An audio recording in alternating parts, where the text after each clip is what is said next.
Welcome to Off the Record. Today we're going to talk about COVID and youth sports.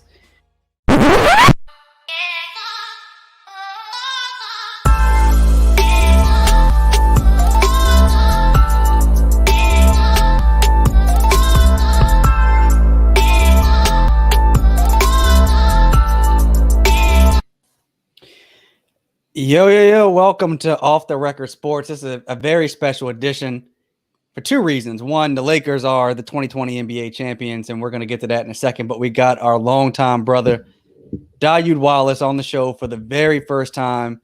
Lakers fan. I hope he's still a Lakers fan. Welcome to the show. Hey, what's up, fellas? First and foremost, thank you guys for inviting me. I'm loving what the crossover. I'm loving what OTR is doing. I'm your brothers, but I'm also a huge fan. So thank you guys so much, and we can get into it. You know that. It's still questionable if he's a Lakers fan. I'll address that whenever that question comes up. I'll address that. Well, crazy season, right? Like even before we get to the Lakers championship, like the NBA being able to restart the season in the bubble, no coronavirus test no positive test at all, none. Everybody was safe. I mean, what do you say to Adam Silver being able to pull this thing off with no test when you look at Major League Baseball and NFL? And I just saw the Florida Gators have 19 positive tests. I mean, what do you say to Adam Silver? Adam Silver, great commissioner, probably the best hands-on daily commissioner, smart, innovative. He was groomed for the position by the great late David Stern. The bubble was experimentative. It was successful. It was a great, like you said, like prefacing the whole thing. Did I watch a lot of the bubble? I really didn't. While it was successful, the level of play, just as a longtime basketball fan of 39 years, it just didn't really grab me that way. But it was still good, successful, and it was quite entertaining. Go ahead, Mike. Yeah, I mean, listen, the bubble was impressive. I don't care what anybody says, man. The bubble, to pull it off, well, and we all laughed because I remember, even with you, Oud, I remember when the pictures came out and they started putting the practice floors now, and it was like in a hotel ballroom. The fucking ballroom. Yeah, and we like, yo, hold up, yo. Is this really about to happen in the ballroom? Salute to the NBA. Like they pulled it off, and I think the other places, the other leagues that pulled it off, the WNBA, NHL, I think they followed this lead and it worked. It's impressive, yo. You got to give it to them. You got to give it to them. Out. Shout out to Adam Silver, man. Well, let's talk Lakers, all right? And before we get into it, I got to go to my special bottle of scotch. So let me tell you the story behind this, right? It was like a couple weeks ago, and I drink Johnny Walker Blue Label when I'm celebrating something. That's my go-to. But O'Shea Jackson, Ice Cube's son, shout out to O'Shea Jackson, big Lakers fan. A couple weeks ago. Yeah. A couple weeks ago, he tweeted he had a bottle of Hennessy Imperial, and he had never cracked it. He was like, if Lakers pull this thing off, he's gonna celebrate. And I was like, I gotta step my game up. You know what I'm saying? And I don't drink Hennessy. I know that's Mike's drink of choice. Shit. I'm not much of a Hennessy man these days, but I'm a Scotch drinker. And I thought Blue Label was the top of the top when it came to Johnny Walker, which is my favorite particular Scotch. Now there's one more level above that. There's X21, there's King George, which is what I have, and there's Odyssey. And I went and got this bottle of King George, only fitting because there's a king on our team that helped us win this championship. So as we celebrate, I'm sipping on this King George while we celebrate this championship. Shit, I need to be up at the crib, bro. We ain't drinking a minute. So it's been a while. And basically, you saying you spent a couple dollars on that bottle. Yeah. This was this was an expensive bottle, I had to call around to find it. There was only two. I could only find 2 bottles, and 1 bottle of the Odyssey. Wow. So, but yeah, I was able to get a bottle in time, and I'm glad because we're celebrating. Well, No doubt. let me say this to you, man. Like, you run a successful Lakers podcast. You've been riding with the Lakers for a long time. You've been pushing. You've been keeping it going. You've been dealing with the hate all along, all this season. You dealt with all of that, yo. You stuck through all of that. You know, pandemic tried to end this shit, and you kept the hope alive that they would get it back. So salute to you, man. Congratulations. Your boys got a championship. I know you've been waiting for this, man. A decade, man. I mean, look, I was saying this the other day to Vinay. Shout out to Vinay. There are some franchises that never win. The Kings, I think they've never won a championship, or it's been like 47 or 50 years, something like that.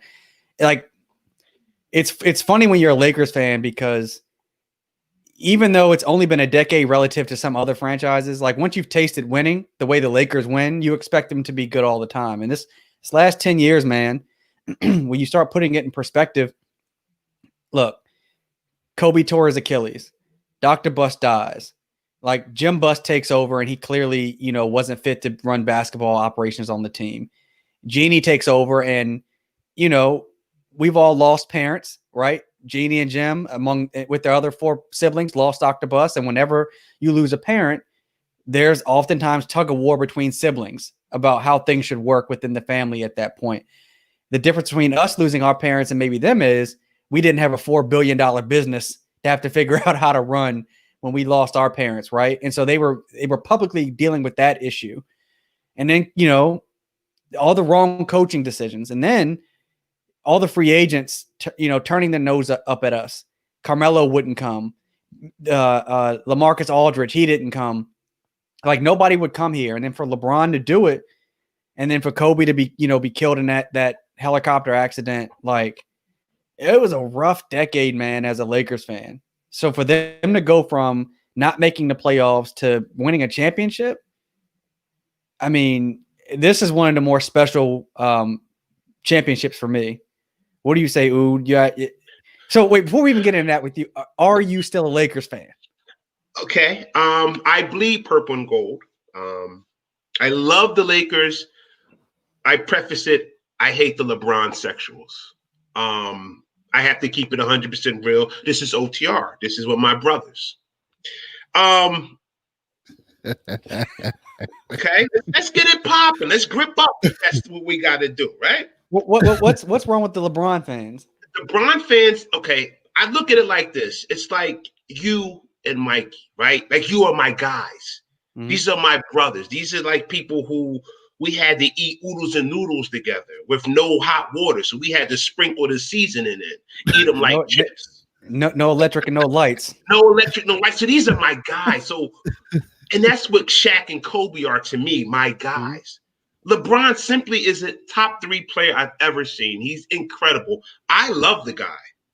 He's not my guy, though. And I know it sounds crazy, but sports is very it's personal, especially when you're dealing with teams like the Lakers and teams like I'm a Washington football team fan. And I know we're terrible on that end, but that's still my team. You know what I'm saying? LeBron is an incredible player. He's a great guy. I love him. He's not my guy. For 10 plus years, we battled this guy. We wanted to beat him. 2009, we all wanted to see the puppets play each other. And when the Bron-sexuals, no offense to anybody, when the Bron-sexuals went from Miami Heat, okay, then they started with the Cavs, then they went to the Heat, they all went there, then they went back to the Cavs, all the Bron-sexuals went back there, and now they're in my backyard, and I don't want them there. I don't like them. I don't need them. I don't even want them in my backyard. Oh, so you spitting bars. Hey, yo, cue the music. So I love the Lakers. I'm always going to bleed that purple and gold. I got the sneakers to prove it. I got the watches to prove it. I got everything. Kobe jerseys hanging up in the new crib. But the bronsexuals have really turned me off, and it's very sad. So I have to almost like go underground and like the Lakers from a distance because I don't want to be in their swamp. They're a nasty bunch. They're a nasty bunch. Where are they still Heat fans, or they not no more Heat fans? Because they was Heat fans when LeBron was there, but they're not there anymore. See, people like that, you got to be careful. You got to be careful of people like that. The bronsexuals. I'm just not a fan of them. Love the guy though. So let me jump in real quick. Yes, come on, sir. Is that a part of the Lakers fan base, their own selfishness? Yes, 100%. Kobe and Shaq are my guys. Those are my. We grew up together from 1996 on. We grew up together. I didn't grow up together with this LeBron sexuals. I don't know them. I don't want them. So, so nobody. So is that everybody that comes through that franchise from this point on, unless they're homegrown, unless they're drafted to that franchise? Not necessarily. Shaq wasn't drafted to the Lakers. That's what I'm saying. But I mean, but it was, we know how that deal went down. Like once Shaq got to LA, it was on and popping. Yes, that was the start of it. So, are you going to hold? I mean, are you going to treat every player that comes through that franchise from now on like this? No, just this one. So just LeBron. It's not LeBron. It's not him. It's the bronsexuals. Why can't they go back to Miami? It's the fans. Right? It's his fans. It's his fans. It's the bronsexuals. Yeah, totally. He's a great player. Like I said, top 2 or 3 I've ever seen in my life. Okay, so let me ask both of you guys this question. I'm like you said, we've known each other for 20 plus years. So I've known that you guys rock with the Lakers. The 3 of us have had moments where we almost ain't talk to each other because this is true. I hated the Lakers. I hated the Lakers so much, and then to see you guys, walk around as if you were Kobe and Shaq, and it was a hard thing to go through, right? Okay. And just on the last episode, we brought up the picture I took of you, that you were up against the wall. Oh my God! There you go. Yeah. So, dude, that was one of the game 5 going 2010 versus the Celtics. Never forget it. So, we witnessed all those moments, right? Mm-hmm. Was it hard? Now, I guess I kind of get your point, but was it hard to accept when LeBron signed with you guys? Because it was, for a while, it was a Kobe versus LeBron league, right? Mm-hmm. Then here's LeBron coming to you guys. So was it hard to accept him coming over? Was it hard to hand him that Laker gold jersey, or did it just happen? I mean, was it a smooth transition? Because it seems like you had a hard time with it. Like I've seen you welcome Dwight Howard better than you welcome LeBron. Yeah. I know, and this is gonna make me sound like a hater, but he's just not my guy. Like I don't want to sound phony and corny with it, but I have my guys. I really do. And sports is personal to me. This is something that's personal to us, and he's just not my guy. He's an incredible player. He's not my guy. I didn't grow up with him. He ain't no friend of mine. He ain't no kin of mine either. He's just not part of my group. When he joined my team, I don't know. Part of me was like, okay. All right, cool, I guess. But I'm a different type of fan. You know what I'm saying? And maybe as I get older, I should loosen up some and just invite everyone into. But I thought you had to have standards. I thought that's how I was raised, with standards. You can't just let everyone into your family. So I think like I was at Mike's house when Clutch Sports released that letter that LeBron was coming to LA. And up until that point, like I'm a Kobe guy, period. Kobe's my guy. We grew up with him. It's almost like we're peers in some respects because we're close in age. Like I was always Kobe over LeBron. I never cared. I respected LeBron's game. Like, clearly an incredible player. Like, if you're going to hate on the man's game, then you're not watching basketball. But I preferred Kobe over LeBron. That evening, that stuff came across the screen on the TV in Mike's kitchen. I jumped up and said, we're back. Like, that was it. Once LeBron put on a purple and gold jersey, I didn't care. And then shortly thereafter, Kobe tweeted out about, guys wearing the jersey and the part of the family and all that stuff. LeBron already had my respect just as a basketball player. He gained my respect as a Laker before he won this championship. He gained my respect as a fan of the Lakers when he decided to come to LA without a second superstar. Because remember, Paul George was supposed to come that summer also. But Paul George ended up going back to OKC to that Nas party, and then he didn't leave, if y'all remember.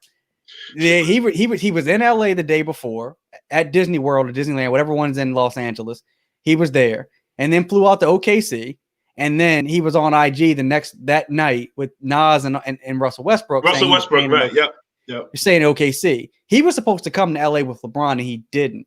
And when LeBron still came by himself, I was like, he's got my respect, because no matter what happened with LA, if he had failed in LA, the weight of that failure, people would have used against him the rest of his career, right? Like, there were already people saying he's just coming here for the movies. He's just coming here because his son wants to play basketball at whatever super high school here in Los Angeles, right? Like, it was all that other stuff. For him to come to LA in the shadow of Kobe, which is it looms large in not only LA, but just sports in general. For him to come here and then win a championship too, like, I want to ask y'all, you think his jersey gets retired in Los Angeles? Oh, God, no. Pau Gasol's got 2, and his isn't retired. But I think LeBron's, he's not getting a statue. But I think his jersey gets retired in LA. Bron, when it's all said and done, Bron gets a statue too. No. The statue, that's rarefied. You got that's to lifetime. Yeah. The people that have statues is Kareem, Shaq, and Jerry West, and Kobe's getting one. Magic Magic has one. Wilt doesn't have one. I don't think. Yeah, Wilt doesn't have one. Elgin Baylor doesn't have one. Chick Hearn has one. Yeah. All right. So you said it's been how long since your last championship? A decade. 2010. Yeah. Which, I mean, in the span of basketball, like a blip, but in the span for the Lakers, that's like 8 lifetimes. Yeah, that's like 10. Yeah. For the Lakers, that's like 55 years. Yeah. So, his jersey retired. Can we have standards, guys? I'm just curious. Like, I love the guy. Okay, he's a great player.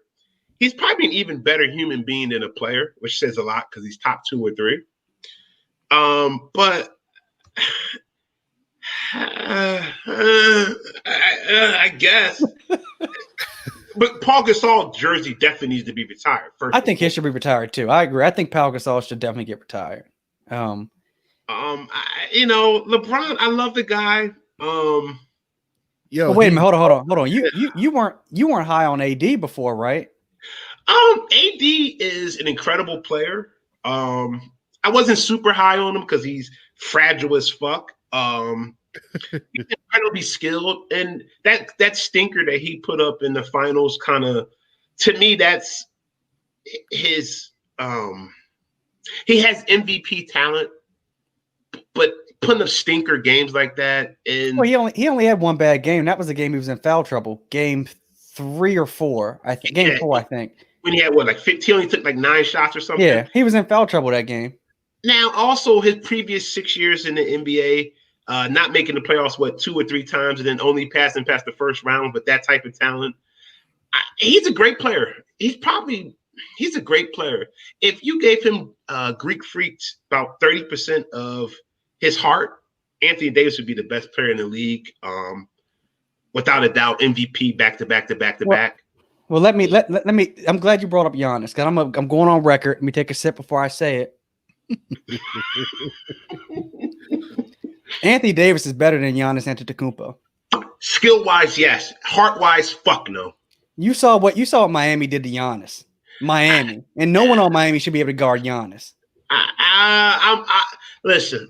The bubble exposed some couple things, and it also helped a whack team. Okay, I'm just not calling whack. But the Miami Heat are above average to good team. They're not great. They shouldn't have been in the NBA Finals, and they got hot at the right. They went through Boston and the Bucks only won one game against them. One game. They got hot at the right time in a nice setting, the little bubble with no fans, no home court. It was cute. I don't expect Tyler Hero to play like that again. Duncan Robinson. It was a really nice, cute run.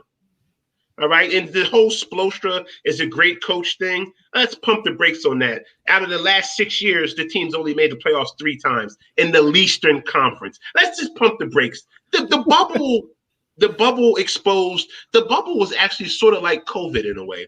It accelerated and exposed things. Now, the Lakers were the best team in basketball. Pre-bubble, post-bubble, in the bubble, double bubble, trouble. They were the best team. It didn't matter. But it exposed teams like Milwaukee, who in a regular season, in a regular playoffs, guarantee they would have beat Miami. Agree or not? Well, I'm going to ask both you guys this. Last year, 3 years ago, the excuse was LeBron was in the East. That's why everybody couldn't get to the Eastern Conference Finals. Get to the NBA Finals. Mm-hmm. LeBron leaves and goes West, gets hurt, and then Kawhi goes East, and Kawhi's the excuse for why Giannis can't get to the Finals. There was no Giannis, no Kawhi, no LeBron, and Giannis couldn't get past Jimmy Butler, who 3 teams didn't want. Well, Minnesota wanted him, but he just Karl-Anthony Towns signed that check, like he got to go. Like I said, the Bucks have issues. Okay, first of all, the coach is terrible.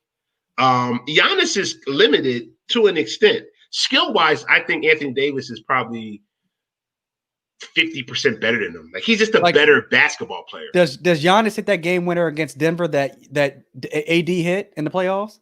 No. He can't shoot.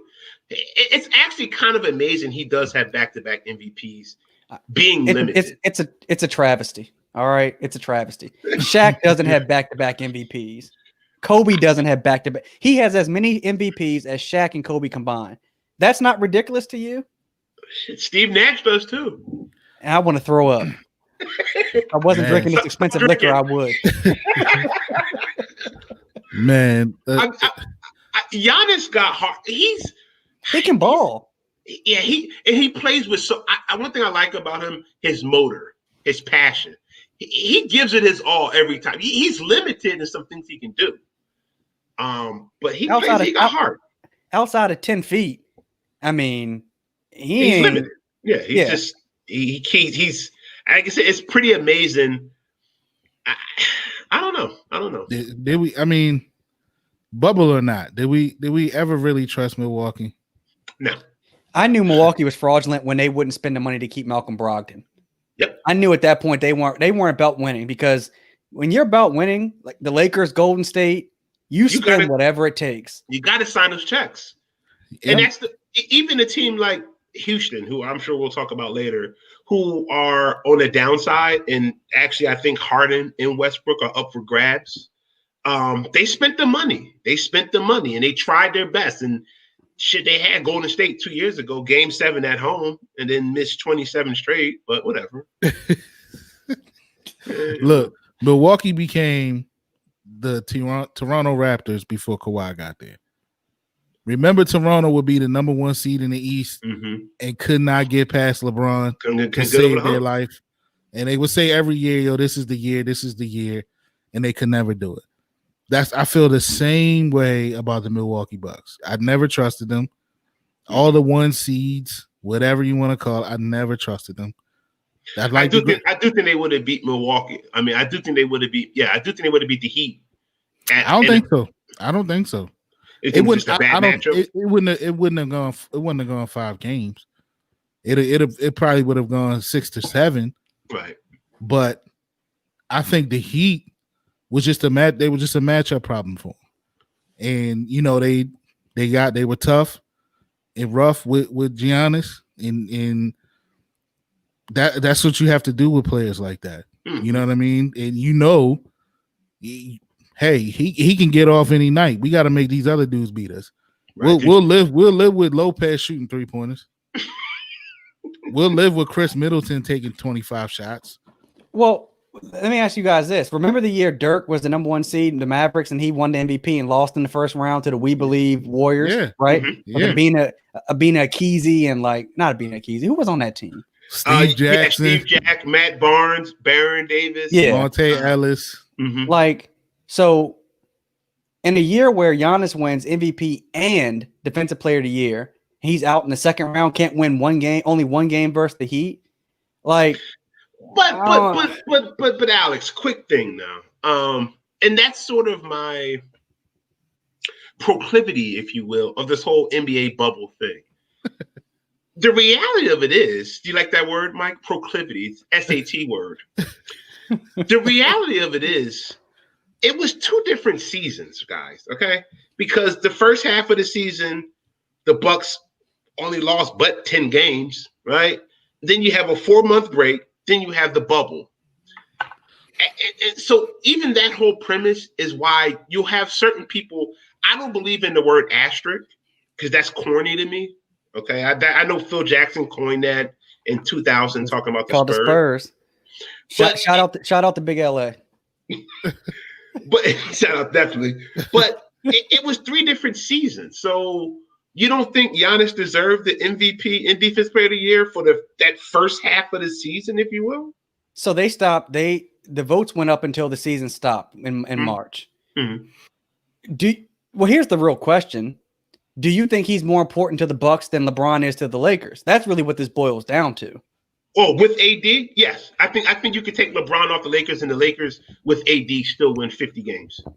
I think you don't think the Bucks could win 48 games in the East without Giannis? No, absolutely not.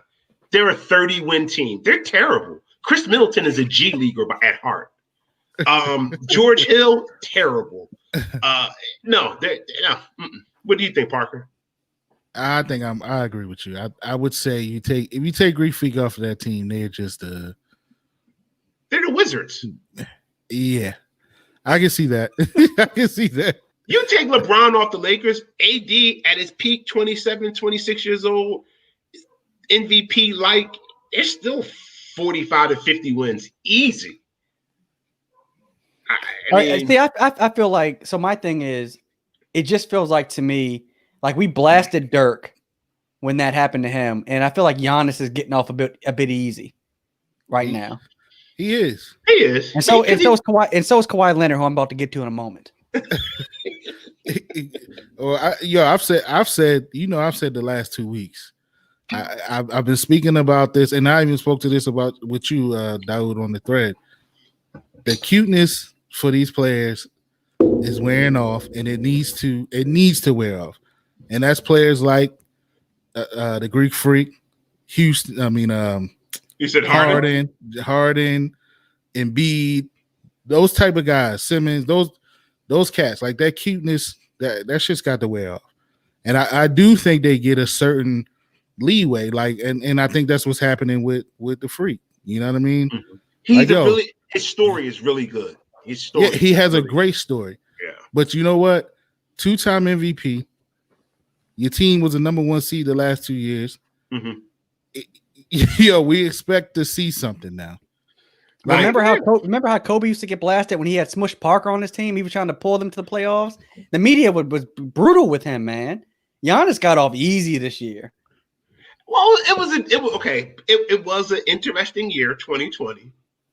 That might help a little bit, but I agree with you guys. I would not be hurt if first of all, Milwaukee's a terrible town. No offense to any of our viewers from Milwaukee. I would be okay with him leaving. Like, I would be like, to me, that's not running if he leaves Milwaukee.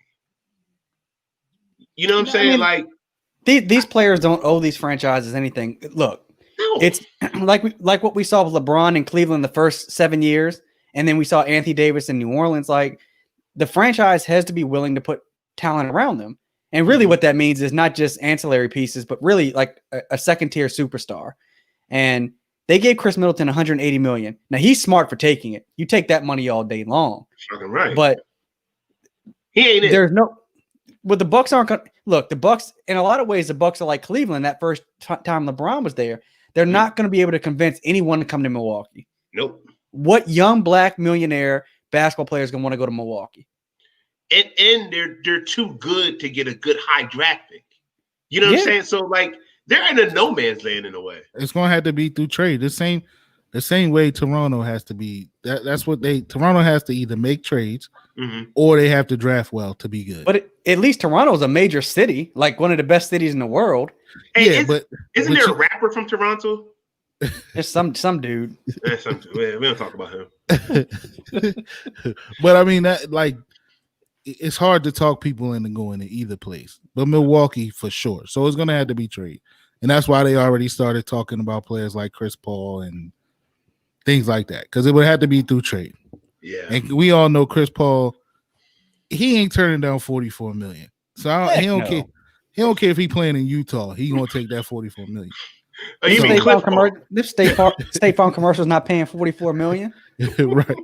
So, and honestly, I think Greek Freak is just I don't want to say stupid enough, but he's crazy enough to stay. How about the word is gullible? See, the thing is, he's not American, so he didn't grow up in the AA. He's actually probably really happy just to be making, $50 million or whatever he's making, which isn't bad, but I don't know if he knows how this business shit works in America, especially in American sports. When your ass can be clipped in a second, so you have to. Your window's only but so big. At 6'11", one bad knee with you, and you're gone. You're not 6'6", 6'5". You know what I'm saying? Yeah. Anyways, a lot of the times, foreign-born players, they have that live by the sword, die by the sword mentality. So, in his mind is, I have to take Milwaukee to the promised land. Exactly. I don't want to be weak. Yeah. And the rest of us are saying, hey, bro, listen, it ain't gonna happen there, bro. Listen, the great Kareem Abdul-Jabbar bounced from Milwaukee. All right, he talks about how bad his experience was there. So and he won a championship there. Yep. So, anyways, Alex, tell us about your guy, Mr. Kawhi Leonard, the Claw. No, he's not my guy. I mean, look, everybody knows. I was hoping he would have joined the Lakers. I mean, that's what he should have did, rather than go with Palmdale P. But he opted to go with Paul George and sign with the Clippers. Listen, man, here's my issue with Kawhi. The dude is he's a top 5 player in the NBA right now. I have several issues. One, Doc Rivers comparing Kawhi to Michael Jordan. That's ridiculous. People saying Kawhi was top 10 all time. People saying Kawhi is better than LeBron James. I think I was listening to Zach Lowe earlier today, and he said the real conversation is, if Kawhi wins another championship or two, maybe we talk about top 30 all time. Okay, that's fair. But I've made the point that I think James Worthy's better than Kawhi. I think Scottie Pippen is better than Kawhi. And we don't ever talk about them as being top 10, top 15, top 20 ever. Kawhi is overrated. Is he a bad man in the context of today's NBA? Yes. Should he be talked about in regards to Michael Jordan, Magic Johnson, all these guys? Man, Doc Rivers is smoking that dirt. All right. We call him Glenn. He's just Glenn now. The only Doc in Philly is Julius Erving. Okay, your take on Kawhi. First of all, he ain't comparing him to Michael. See, okay. People were comparing him to Michael. I've heard Daoud do it too. Yes, but he's not as good as Michael Jordan because nobody is. That's including LeBron, Kobe. Nobody is. I will say he plays similar to 96 through 98 Jordan. You sure it's not similar to more Wizards Jordan? No, he's a little bit better than that. But he's not as fast as Jordan, not as quick, that quick. But he plays a very controlled, solid game. I like Kawhi Leonard's game. He's not top 30. He would have to win. I don't care. The winning thing is kind of. I don't know if he's even top 50. Let's be honest, man. That championship with the Spurs, he wasn't the main guy on the Spurs. He was the fourth guy. He happened to get Finals MVP. He got hot. Yeah. And then he went to Toronto. That was a ready-made team that just couldn't get past LeBron. But LeBron was already gone. And then Golden State got hurt. It lined up perfectly for him. Right. That was my question. When has Kawhi ever been the definitive best player in NBA? Never. Kevin Durant, Steph, LeBron. He's never been better than them. He's not those one of those. He's interesting in a way though, Holly, because he doesn't talk. Yes, I'm about to say that plays a role in his whole. And white media like black athletes that don't say anything. Hey, I didn't get into the race thing, okay, bro? All right, I'm not into that. Okay. But no, I'm with you. I'm with you. He ain't top 30. If you're wondering why one of our co-hosts is in the chat box and not on the show, yes. Well, I am drinking beer out of a mug because I got to rep this show. In defense of our co-host Brandon, he's a Knicks fan, and it recently came out that James Dolan got in a bit of an argument with a local politician in New York, and he opted to pull funding from that politician because that politician said the Knicks were a dumpster fire. So Brandon probably has some other things that he's working on with the Knicks right now. But wait, when did this happen? I didn't see this. It was like last week. So yeah, some New York politician said the Knicks were like a dumpster fire, and so Dolan decided to pull his campaign financing from them. I mean, like, come on. Dolan he's a classic example of I just got too much money and I don't give a fuck. He's a terrible guy. He's very Dan Snyderish. As a Washington football team fan, Dan Snyder has ruined my life since 5th grade, and I'm almost 40. We don't want to diss the Knicks too much without Brandon being on the show to be able to defend himself. True. Hey, he can chop in here if he want. But no, your thing about Kawhi makes sense. I will say this though, Holland. Let's just say he is able to bring the hapless, terrible LA Clippers to championship. You might have to like top 30. I don't know. Shit, top. Hey, dog. Even a trash can gets a steak. I mean, Mike, I know you like that, right? Even a broken clock's right twice a day. Yeah, I mean, like, look, man, like there were people saying that if Kawhi won a championship and with the Clippers, that somehow superseded the 16 that LA had, the Lakers had. Like, dog, the Kawhi train was so ridiculous. It was more anti-LeBron than it was pro-Kawhi. Let's also be honest. I can see that. Some LeBron fatigue. 1,000%. He's been great since fucking 2003, 2. That's a long time. Now, Alex, let me ask you this: what's your take? So, we've been looking at the ratings for the finals, and they're averaging like 5 million, 5.5 million, 6 million. What's your take on that? And some of the factors included in that, like does social justice play a role, or is it just competing with football? Listen. Social justice probably makes some people not watch the NBA, but they're clowns. So I'm not even going to acknowledge them. What people really need to pay attention to is, one, China pulled out of the NBA when the Rockets and when Daryl Morey made his comments about democracy in China, right? The China market is huge for the NBA. The NBA is more popular in China than the NFL, Major League Baseball. Any other sport combined, the NBA has a bigger following in China, right? The Lakers have a huge following in China. China didn't start airing the finals games until Game 5 when they thought that the Lakers were going to win at that point. So China not covering the finals for the first 4 games obviously hurt because there's billions of people there who love the Lakers. So that hurt. The second part is, man, people have short attention spans. And so I think following the ratings is an antiquated way to talk about people paying attention to the NBA. If you go on social media, people talk more about the NBA than they do any other sport. The NBA social media following is off the hook. And I think that that's a more accurate way to judge. Like, fans today might not sit down and watch a 3-hour game. I know. But they're watching the highlights. They're on YouTube. I mean, House of Highlights. Yep. I mean, you have to look at modern outlets and not just look at Nielsen ratings to judge if people are talking about the NBA. I mean, I can just talk about me specifically. Like, I created Laker Central here in my bedroom at my home. Like, hundreds of thousands of people have downloaded my podcast. Like, people want NBA content. But Nielsen ratings is just an antiquated way to judge if people are paying attention to the NBA. So on that note, what happens when the next NBA rights TV deal is up?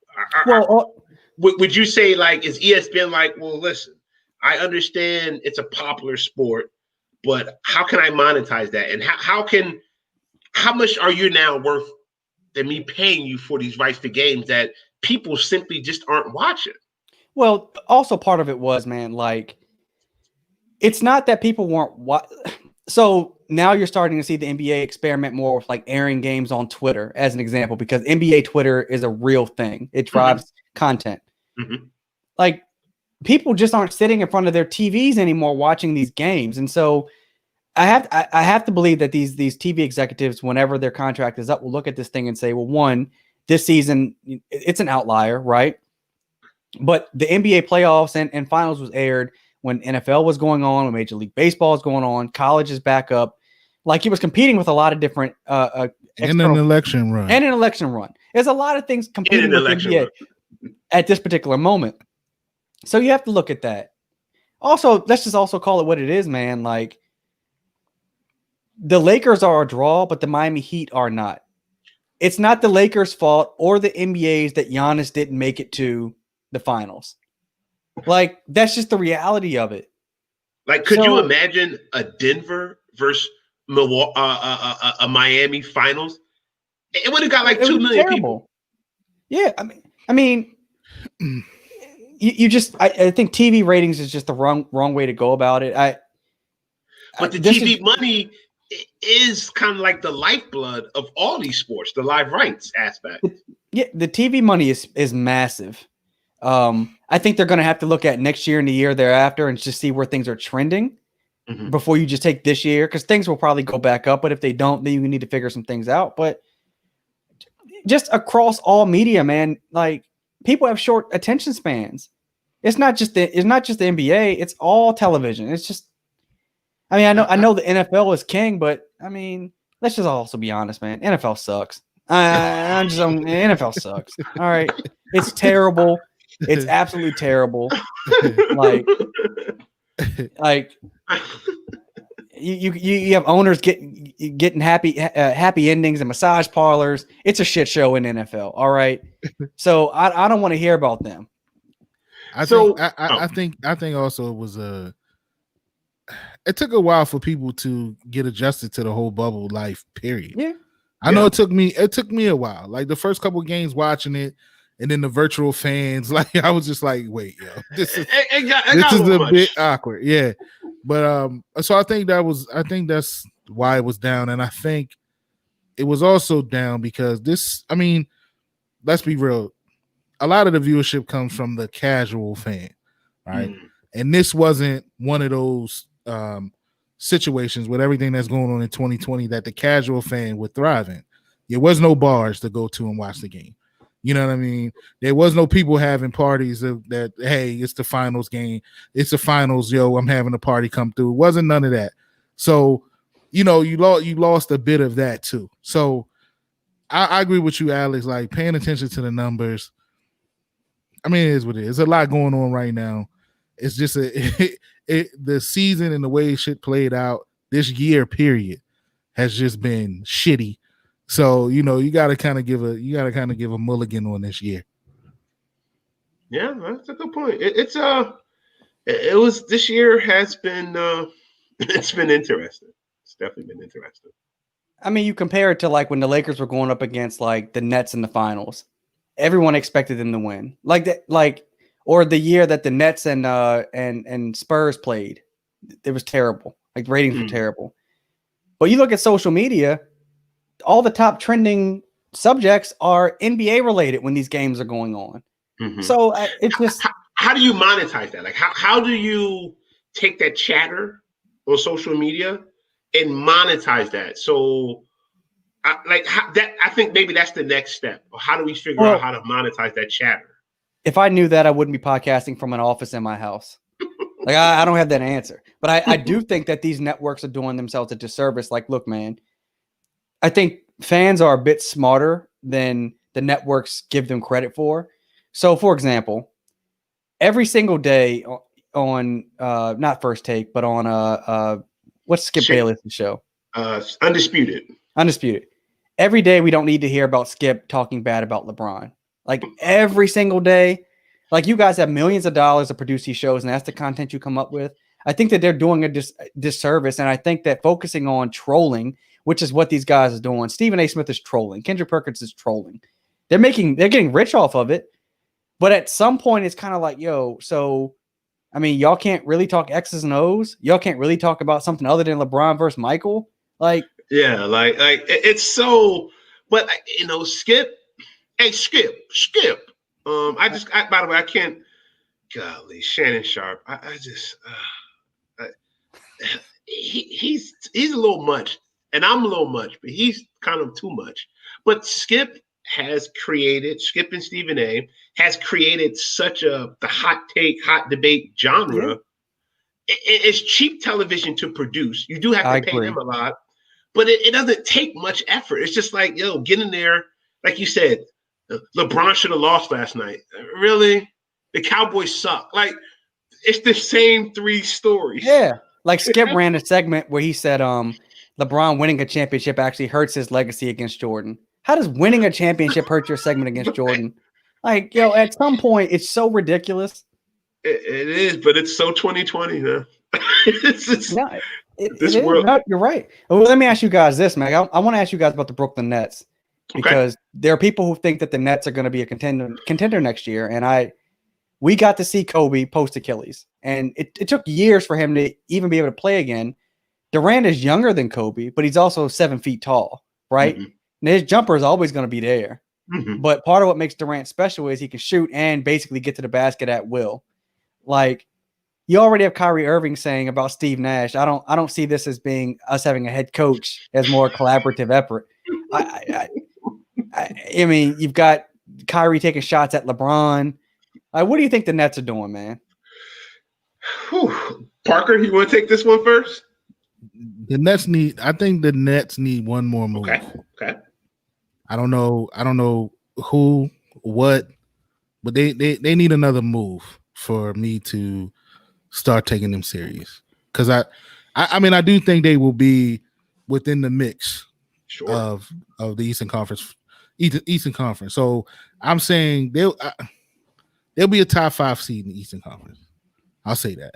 Oh shit! But, I mean, top 5, bro, in the least in conference. Yeah. I mean, I'm just saying, like, I think that's a little low, bro. I think they have 2 of the top. If Giannis come back, well, Giannis is supposed to come back unless he's traded or anything like that. Sure. You would have to assume Milwaukee makes another move to try to keep him happy because they want to keep him in town. So they'll be there. Toronto should be there. Toronto's a solid team. Boston should be there. And then we don't know what the hell they're doing in Philly, but Philly should be there. Miami should be better next year. Okay. And you gotta KD now. KD with the structure of the bubble, and obviously him not participating, he's actually had longer time to rehab. He'll have longer time to rehab. True. So he'll have almost a year and a half off. Yeah. So I mean, it'll be an adjustment for his game, but I think they'll be okay. But they need another move. I agree. Like maybe like a Bradley Beal or something like that. Ooh. You know what I mean? There's some talks. I've heard some whispers about that. That one, Bradley Beal, he's one of those players as a second, third option, he's deadly. He just might not be a number 1, but a second and third, he's deadly. The Nets, they're going to be interesting because one thing I know about winning is if you had the 2 best players, you're going to fucking win a lot of games. A la the Lakers, if you have the 2 best players, you're going to win a lot of games. I think any game they go into next year, maybe sans the Lakers, they'll have the 2 best players on the floor, right? I mean, you're assuming health, right? I mean, Durant's coming off one of the worst injuries in basketball history, like, right? Achilles is terrible, and then Kyrie, every year he gets hurt and can't finish the season. Yeah, yes, we're assuming injuries play a minor role. And a rookie head coach in Steve Nash.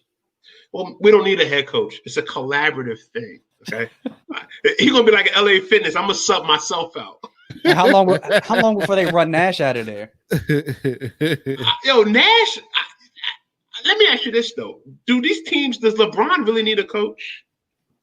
I think so, man. Like I think one of the best things Vogel did was not get in the way.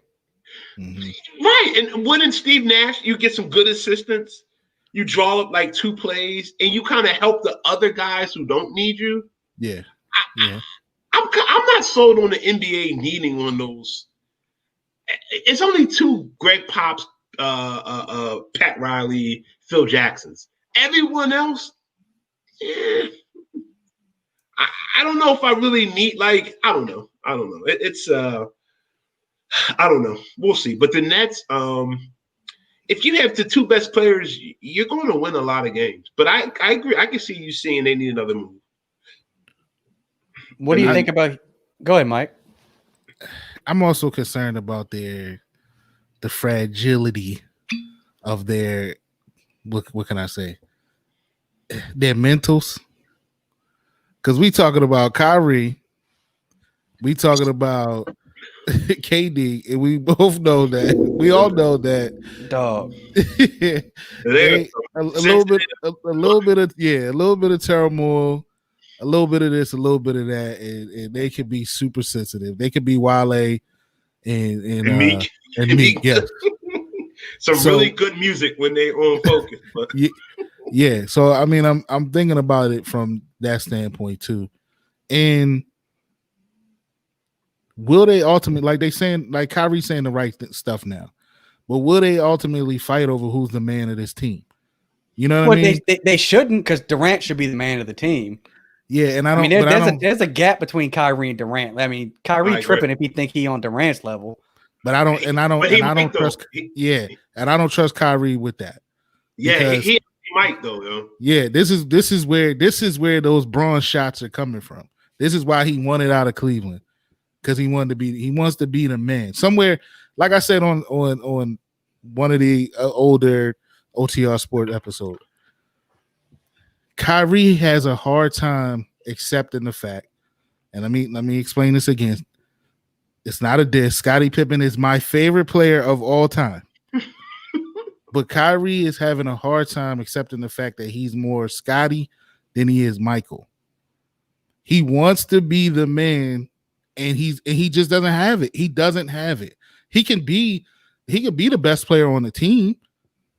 They're not going to do much. He can lead the team. He can lead the team in scoring and all of that. They can win a few games, but they're not going to do anything. They're not going to make any major noise.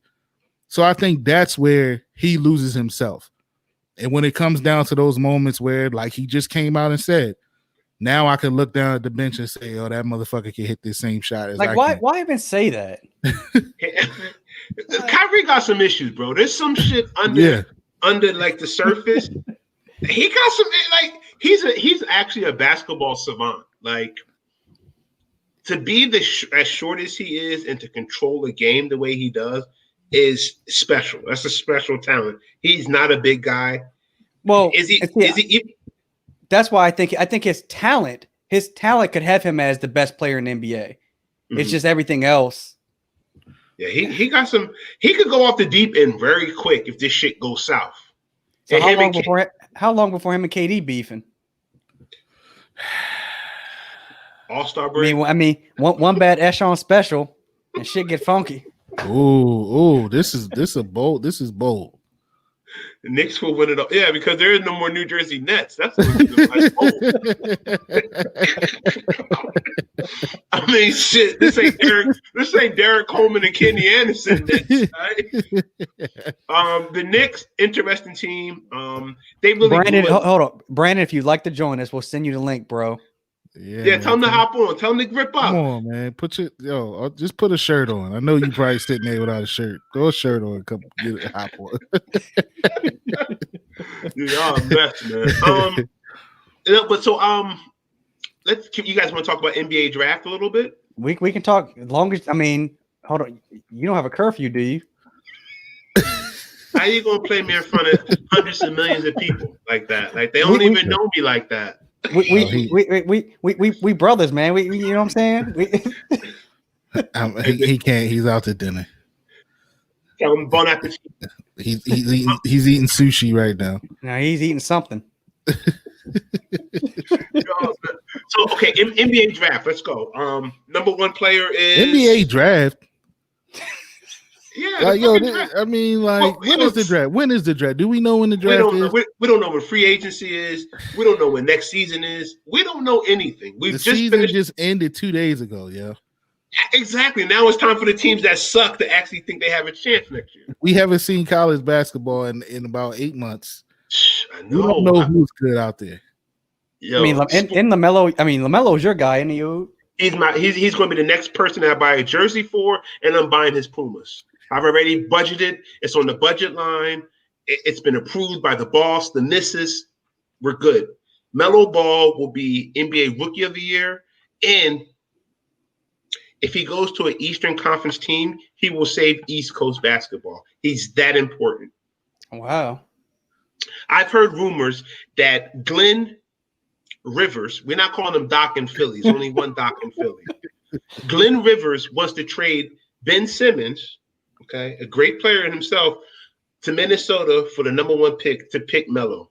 Well, the real question is, did you hear that from me? I've heard that from you on at Lakers Central 365. Go follow it right now. Yeah, I mean, I've heard that too. That Doc is looking at LaMelo. But here's my question with something like that: does LaMelo's development time coincide with Embiid? I don't know if it does. What's your take on Embiid? Like, what's his development? Like, shit, it's been 7 seasons. You think they need to move Embiid? I'd rather move. I'd rather move Ben Simmons. I don't know, man. Embiid is better than Simmons, but I agree. I agree. I just think Simmons, given the right pieces around him, is an MVP-like candidate. So you think Simmons fits in Minnesota with Towns and yes, I mean, yes. They're best, and D'Angelo, they're best friends, all of them. Yeah, whatever that means in NBA. That just means I haven't got your girl yet from IG. It's wasn't Kuz and Lonzo best friends? Yeah, what happened to that? It's IG girls, yo. The IG girl isn't Kuz dating Tyler Hero's ex or something? No, Tyler Hero's dating Kuzma's ex. You see what I'm saying? Like everyone's after that game where Tyler Hero had herpes on his lip. She was tweeting. I mean, I'm sure you guys saw it, right? Y'all saw it. After that game, she was tweeting on Twitter about all this stuff, whatever. And then when the Lakers, you had to put an E rating on this episode. We might not. Yeah. That was just a rumor by me. He doesn't really have herpes. I don't think he does. How would I know? Anyway, she put her account on private. Because, I mean, Lakers fans were going at her for the shit she was talking. I mean, look, we know these guys date the same 10 women. I mean, we know how this goes. Same. What if Philly tried to trade Ben Simmons for, say, Devin Booker? Would the Suns say no to that? Yeah, I think so. Devin got to get out of there. I think Phoenix is moving in the right direction.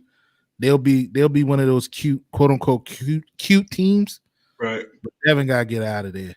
He got to get out of there. But these guys don't ever get out. Like they sign max deals, and they're okay with making $40 million, scoring 25 points a game. Like, I mean, I would can't too. knock them for that.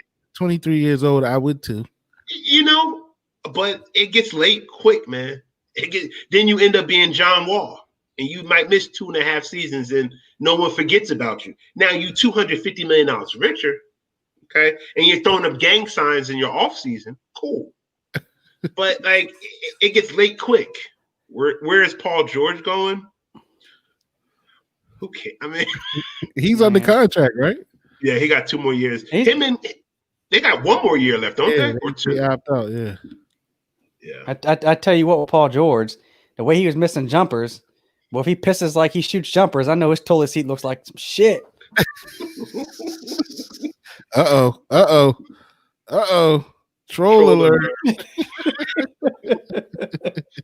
can't deal with these people. James What do you Harden. think? What do you think about Houston? Tim Fertitta, brokest owner in the NBA. All right. Yes. And for folks that don't know what I mean by that, he had to take out bonds to buy the Houston Rockets and borrow money from Leslie Alexander, the previous owner. His money's all in casinos and restaurants. That's taken a hit, obviously, because of the pandemic. He's a Trump supporter. We don't rock with them over here at OTR. So at some point, doesn't Tim Fertitta start to shed salary too? And Harden and Westbrook making all that money, I mean, coming up short. Dude, those two players are making combined with $82 million. Yep. Hey, listen, and I will say, Houston has really tried. The last 3 or 4 seasons, I give them credit. They had a formula to beat Golden State, and really was right there to almost do it. It didn't work out. It's just time to move on now. Like you said, Fertitta is he ain't clipping coupons, but he also ain't balling like that. Who's more likely, Westbrook or Harden, to get traded? Oof. Harden's probably easier to trade. I was about to say, Harden's probably easier to trade. Yeah, I agree. That contract Westbrook got is going to be. Well, they worked out something. Wasn't it like a 3-team deal? Him ending up with the Pacers for Oladipo. Yeah, it's some they worked out some deal but that's when it was looking like wait, who got the Indy job? Did D'Antoni get it? No, they're gonna hire this guy named Chris Finch, I think. Some nobody. They picked somebody already? Well, no, they said that he's like he's in the top heavy, top running for it. Yeah, so like the NBA, anyone can be traded, and as bad as Westbrook is, okay, he has his flaws, but let's just be real here. This guy, given the right, I mean, hear me out on this. You put Westbrook on LA. On LA, what? The Lakers. They wouldn't lose more than 5 games a year. He has his flaws. He does. He really does. He also plays with a certain that no one else in the league does. And you put LeBron, give him that structure like Westbrook. You need to do this. AD, he just can't shoot. Like that's his only flaw. Like he just can't shoot. Which I guess in basketball is a bad thing. But well, I mean, Alex, you're a Lakers fan. Would you like to see that? Would you think he would fit with this team? Hold on, bro. My AirPods went out. Give me a second. Saw that, Dan. That's that liquor. Hey, we're live. Don't blame the AirPods. That's that liquor talking to you. Shaq, we're live. I don't give a shit. Pardon me. What were you saying? We were saying. Did you hear Daoud's saying Westbrook going to LA would work with LeBron and AD right now? Yeah. The Lakers got 10 free agents, right? Well, no, they've got it's really more like 3 or 4 because a lot of players have opt-ins that I think that they're going to stay with them. But they don't have any money to match up for a $40 million contract. Danny Green's got the next biggest contract on the Lakers, and his is only $15 million. He's making 15, right? He got to go. What about KCP? I'm not even a Lakers $8 million. fan. I'm not a Lakers fan, but Danny gotta go, Danny gotta go. He's man streaky. KCP though, KCP earned his bump. Yeah. But Danny, listen. Danny's a North Carolina legend. Chill. All right. Chill. They were talking about trying to, the blogs talking about trading Paul George for Westbrook. I Westbrook has value. I mean, let's just he has flaws, and I think his flaws get accented too much. But he's the fucking MVP. He's a legitimate 20, 10, and 8 guy, and plays with unbelievable recklessness, abandonment. Yeah, but he need the ball in his hand a lot. I mean, great players adjust, man. Great players adjust. That's one thing about great players; they adjust. I mean, listen, if they're not careful with this whole Clipper thing, like let's say that rumor has some truth to it, him going to the Clippers. The Clippers are going to quickly become a shit show. because they're gonna keep switching the team every year. Right. Kawhi gonna bounce because he can opt out next year. Yep. And they're gonna be right back to where they were. So they need to put a team together now if they're gonna make a run. But I do think them firing Doc was a good thing though.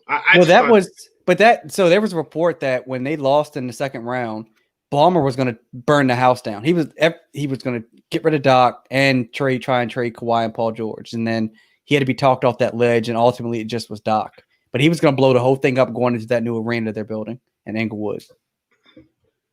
That fucker Ballmer, was he dancing around like Microsoft 95?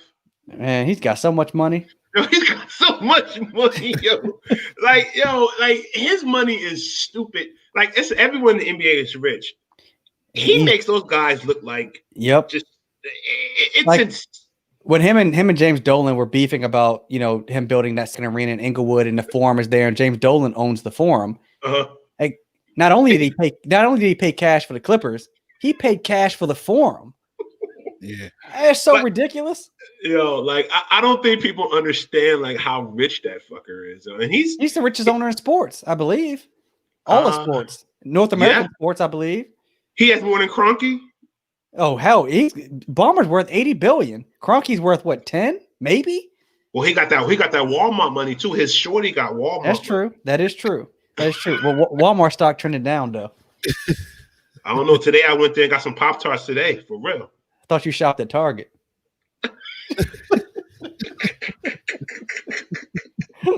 Hey, so look, man, wish y'all way too early predictions for next year. Who's gonna be the finals teams next year? I mean, it's just got to be the Lakers and Lakers are the favorites. Yeah, like I don't see anyone in the West that can. Is there anybody in the East Miami could bring in to help Jimmy Butler that would make them the definitive 1 seed? Could they bring in Bradley Beal? Would that work? They would have to give up probably Tyler Hero, which I would. Yeah, I would too. Yeah, him and Duncan Robinson. Yeah. You know what? I think Miami should have actually been calling the Milwaukee Bucks at halftime in the last game. For Giannis? Yeah, like look, what you need? What we got to do to get this? We need Bam. We need Tyler Hero. We need your first round and some other fuckers. That would work though. Peace. And you have to do it. If they said that, you have to do it. Because if Giannis leaves Milwaukee for like the way Durant left OKC, Milwaukee's done. Yeah. You gotta. They have to. I mean, and I think they know it. They got a good. Like I said, I don't know. See, with the Freak, man, he's a little iffy to me. Like I could see him, with that live by the sword, die by the sword. I gotta save Milwaukee type attitude. Yeah, right. Like, but on the other end, like Milwaukee got to be smart in this situation. It's like we got to get something for this dude. Mm-hmm. So let's rob one of these teams and get everything that we can in peace. Like it's just not. It's not gonna work. He's not. Let me say this. Shout out to Kostas Antetokounmpo, first Antetokounmpo with a championship. What's his nickname? Couscous. Like, what do you think would happen if next year Giannis happened to come to the Lakers? Because that's they're trying to get in position to get him too. What if that happens? Was it 82 games? 76 and 5? I mean, I just first of all, they would have the two biggest, best. It would be shit. Yeah, it wouldn't be fair. If David Stern stopped Chris Paul from coming a couple years, not a couple, but that's way back. Mm-hmm. They wouldn't let this shit happen. Adam Stern would be like, nah. Shit, he let KD go to Golden State. Yeah, I still don't know why he left. I don't. Listen, why he left Golden State or why he left OKC? No, he left Golden State. I think they could have literally that 2017 team, for my money, sans the 2001 Lakers, the best team I've seen personally with my eyes. 15-1 Lakers. Yep, 15-1 in playoffs. Greatest winning percentage ever. He left for the same thing I explained that's going to happen in Brooklyn now. He can't. He cannot handle not being, the fan favorite. Even though Steph was like, "Yo, you got it. Take whatever shot you want." Like, bro, I'm cool. I'm all right. But yo, you're just not gonna be the fan favorite. That's all right. Like I am. But I think Draymond pushed him out too. I mean, Draymond can hit below the belt. I mean, like he did with Paul Pierce. You ain't Kobe. You think they don't love you like Kobe? Yeah, that's fucked up, bro. I mean, he's just a little like mentally. He's a little fragile there, man. And I think that's why he bounced. And you got two people of the same mindset that got together and was like, "Hey, let's meet up in Brooklyn, yo." Yeah, like we could do it. Out of all the places, you got beautiful cities, New Orleans, Miami. Yo, let's go to Brooklyn. Oh, okay. Hey, what up, man? What up, Avery? What was I was gonna ask y'all something now. I forgot. That damn whatever you drinking over there. Listen, this is John Walker and Sons, not Johnny Walker. John Walker and Sons. That King George. It's not twist off. This is a gold top. Look at that. It's just special week, brother. Special week. All right, so let me since we on that, let's go there. Let's go there with it. Paint your night. Paint that last.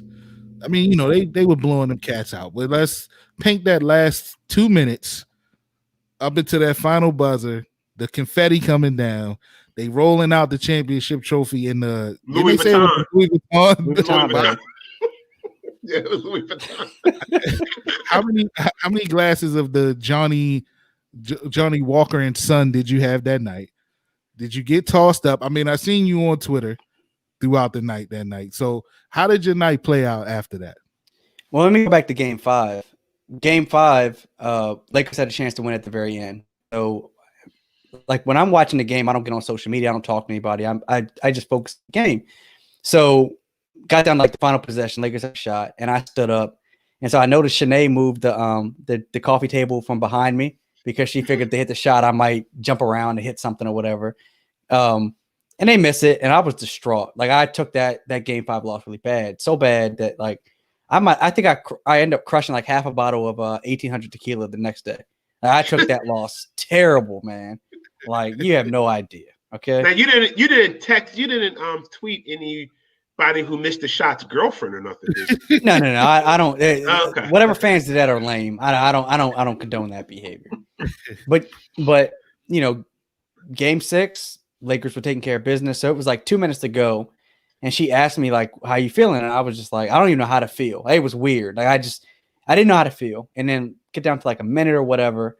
And I just was like, it felt like the weight of the world was lifted off my shoulders. Like I am a diehard Lakers fan. And like that whole night, I didn't drink anything that whole night. Like I was just drinking water, I think. They won. And I cracked open the John Walker King George. And I was up to 3 a.m. sipping and talking shit. And did you hold your first glass up like anything is possible? Dog, yeah, man, I was so happy they got that win, man. I mean, like I said, man, I know franchises go longer than we do without winning, but like losing Kobe too, and then the pandemic, it was like Lakers got to pull this thing out. And I felt like if they lost Game 6, anything can happen, as you two know, in Game 7. Twist the ankle, right? Foul trouble. That's why I was like, they got to get Game 6. But and LeBron, year 17, he dialed it up like that dude, man. Just amazing his professionalism. See, and that's another thing of the bubble showed people. The teams that took that shit serious, yeah, and took it like a business trip. I agree. Don't get me wrong. Can you imagine when you're the King James, right? And you have the best of the best in your cribs, and you got to go live in Orlando in a hotel room? Like, I know they say, "Oh, it was a nice hotel, it was a suite." Doesn't matter. Like, we were talking about that the other day. We've all traveled for work. Like, you can stay in a nice hotel, but it's not home. It ain't home. It's nowhere near home. And it's like I got to go out here and perform and do my best. And you can see teams like New Orleans Pelicans, right? A lot of talent, right? and they were so ready to leave that damn bubble so quick. No team was more ready to leave that bubble than the Wizards, yeah. The Wizards didn't even unpack. we gonna live out the suitcase. So the professionalism that LeBron, and that's why I love him. But the Bron sexuals, they're just. I just want. Are they still Heat fans? You already asked that, so let me ask you. Where are they? What was your reaction to the championship? Like, I mean, I feel like your reaction this time wouldn't be nowhere near if this was 10 years, 5 years. Oh, that game 7. First of all, I don't want to rehash things, but listen, my friends own one of the greatest podcast companies, so I can do what I want. Hold up. Say that. Hold on. Say that again. I said my friends own one of the biggest podcast companies in America, in the world, so I can do what I want because they're my buddies. Yeah. We're not asking for seats. We build a table, baby. We building a house. You know what I'm saying? Word up. 2010, which seems like 50 years ago, but 10 years ago, Game 7 versus Boston. No offense to the Heat, but we all know they was never going to beat the Lakers. I'm really surprised they win 4 to 5 games. Right? They're just not a better team. They're nowhere near as good.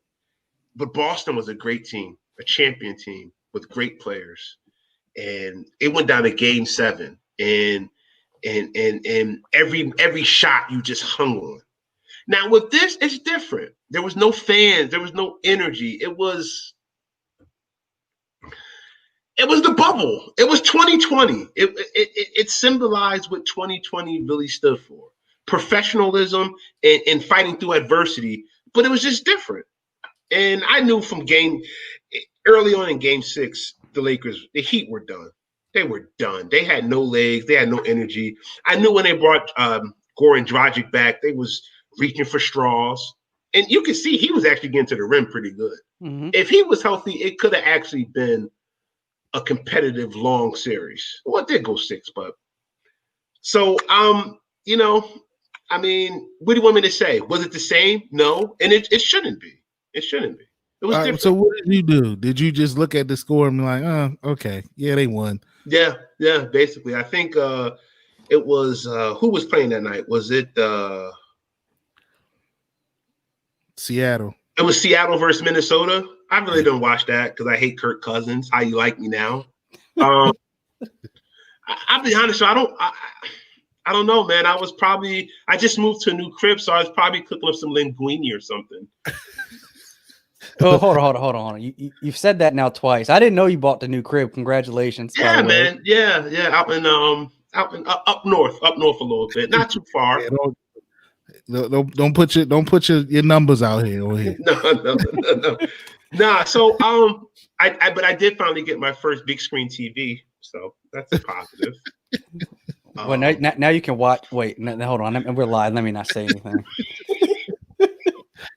So I mean, Alex, as a Lakers fan, and listen, I said this earlier in the show.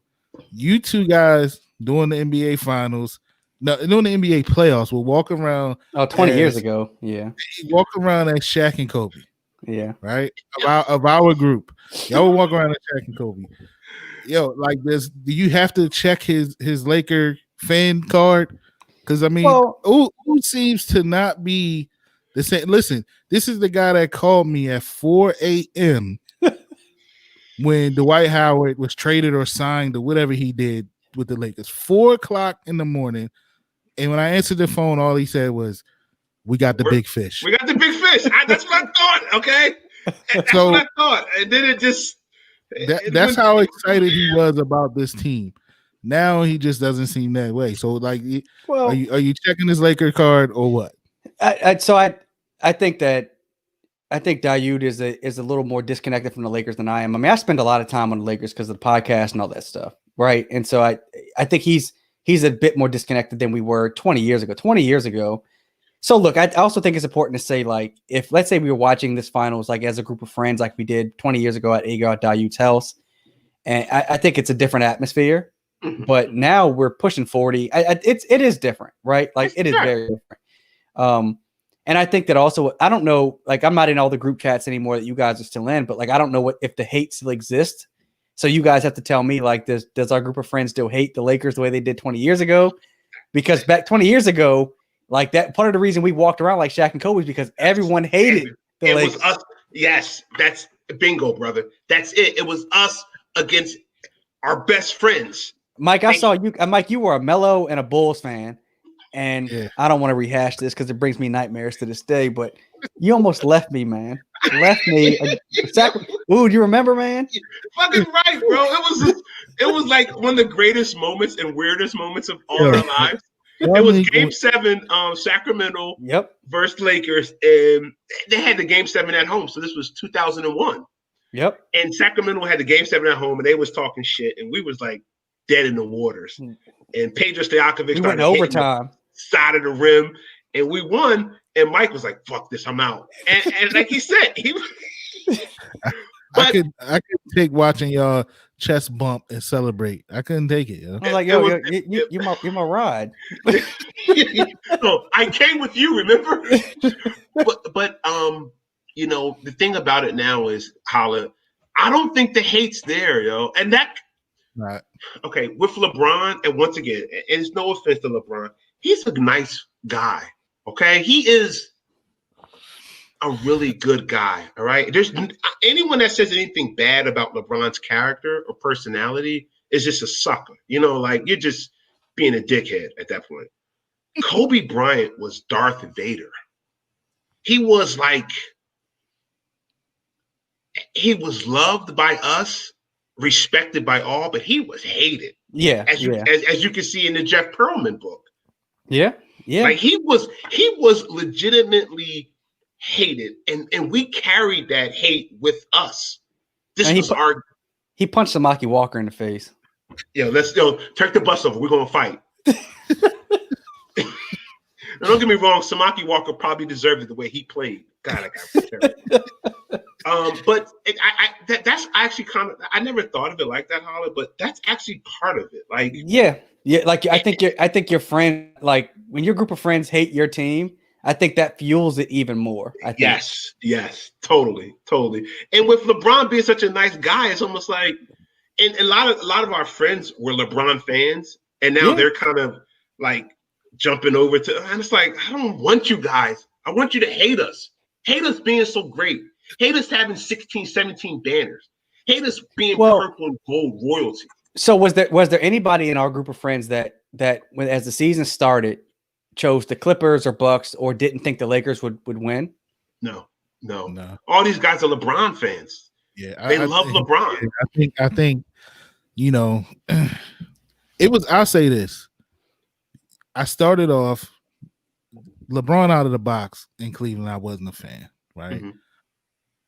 I became a LeBron fan when he went to Miami because of the hate he received from that move, right? Mm-hmm. And when he became, the dark LeBron, or villain LeBron, I became a fan of that. It was harder for me to watch LeBron go back to Cleveland than it was for him to go to LA, believe it or not. That letter Dan Gilbert wrote, like Jesse Jackson said, like his slave left him or something. It was weird, man. Like him going back to Cleveland was the last place I wanted to see him go to. I knew he had to go. Mm-hmm. I know it was something he had to do, I guess. But it was like him leaving Miami and going back to Cleveland. I did not like that at all. I was kind of like, I'm done with that. But it was easier to watch him sign with the Lakers than it was for him to go back to Cleveland. And y'all know how, as y'all told stories throughout this night, how I felt about you guys and the Lakers. So, I mean, I think that's an excellent point. I think the hate is gone. And I think the majority of our circle does root for LeBron. They do. Because we realize that LeBron catches a lot of, we was talking about this earlier today, how, I said, I feel like LeBron gets more hate, or he's getting more hate in this situation than he is love, because you got more people trying to find a way to knock this championship one way or another, from, it was in a bubble to, he still lost 6 times or 3 times or whatever it was in the finals. Like people are just finding way.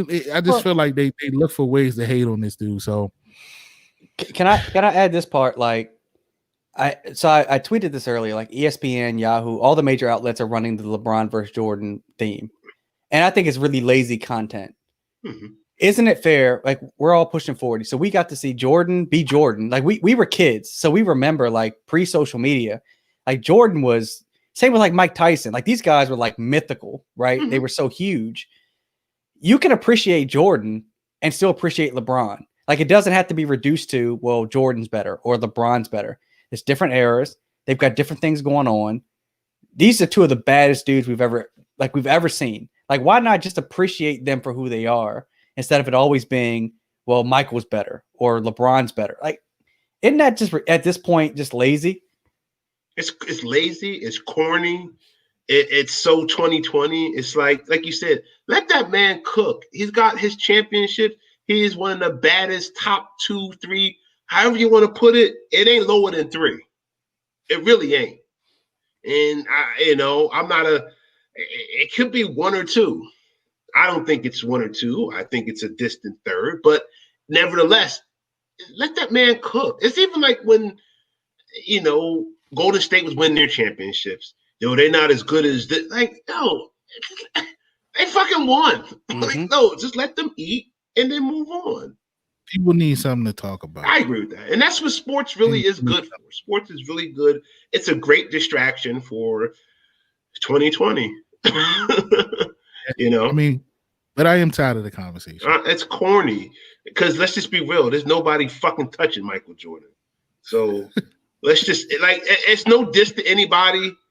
It's no one touching. Michael Jordan is why? Because he just is, yo, and it's way bigger than just basketball on the court shit. On the court, maybe LeBron is. He might even be better than Jordan on the court. But see, this is why conversation comes up because LeBron has done equally as well off the court. No, he's a nicer person than Michael Jordan. We all know Michael Jordan is a dick. Like he's not a good person. So off the court, Michael's a cultural icon. I mean, he's been out of basketball 30 years, and his sneakers are still the best selling sneakers. I mean, it's outrageous, right? Mm-hmm. But in terms of like improving the black condition, LeBron fights for, I think, people to look like us in a way that Michael just wouldn't. And Michael has his own reasons, right? And it was the 90s, and it was different. Maybe he couldn't, right? And Republicans wear Jordans too. I mean, right. well, Michael Wilbon said Jordan never really said that. Now I don't know.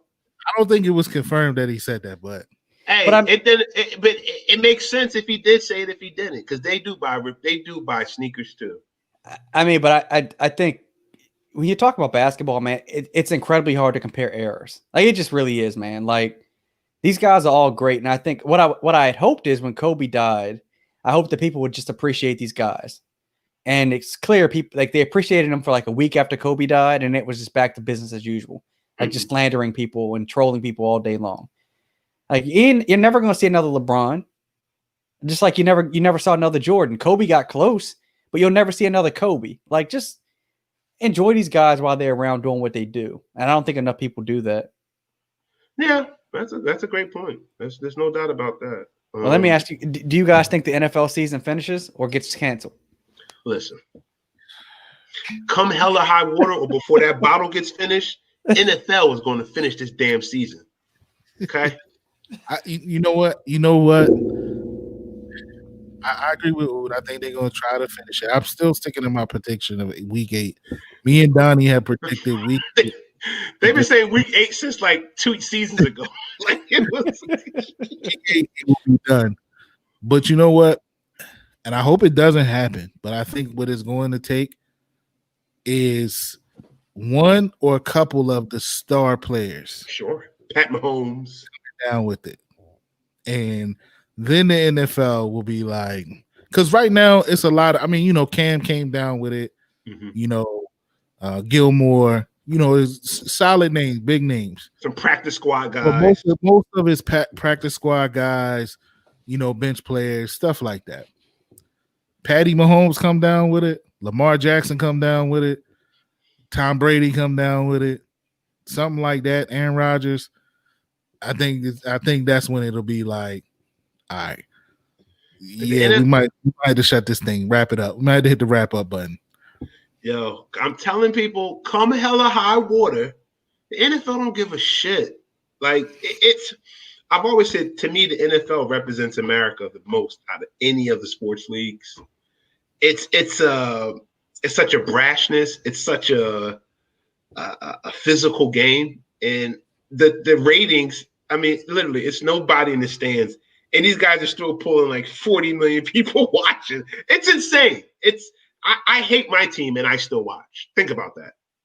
I literally hate my team, and yet I watch every week, every Sunday at 12:30. I say, all right, who are we playing this week? I guess I'll watch. And I watch the whole game. It's an insane product, the NFL.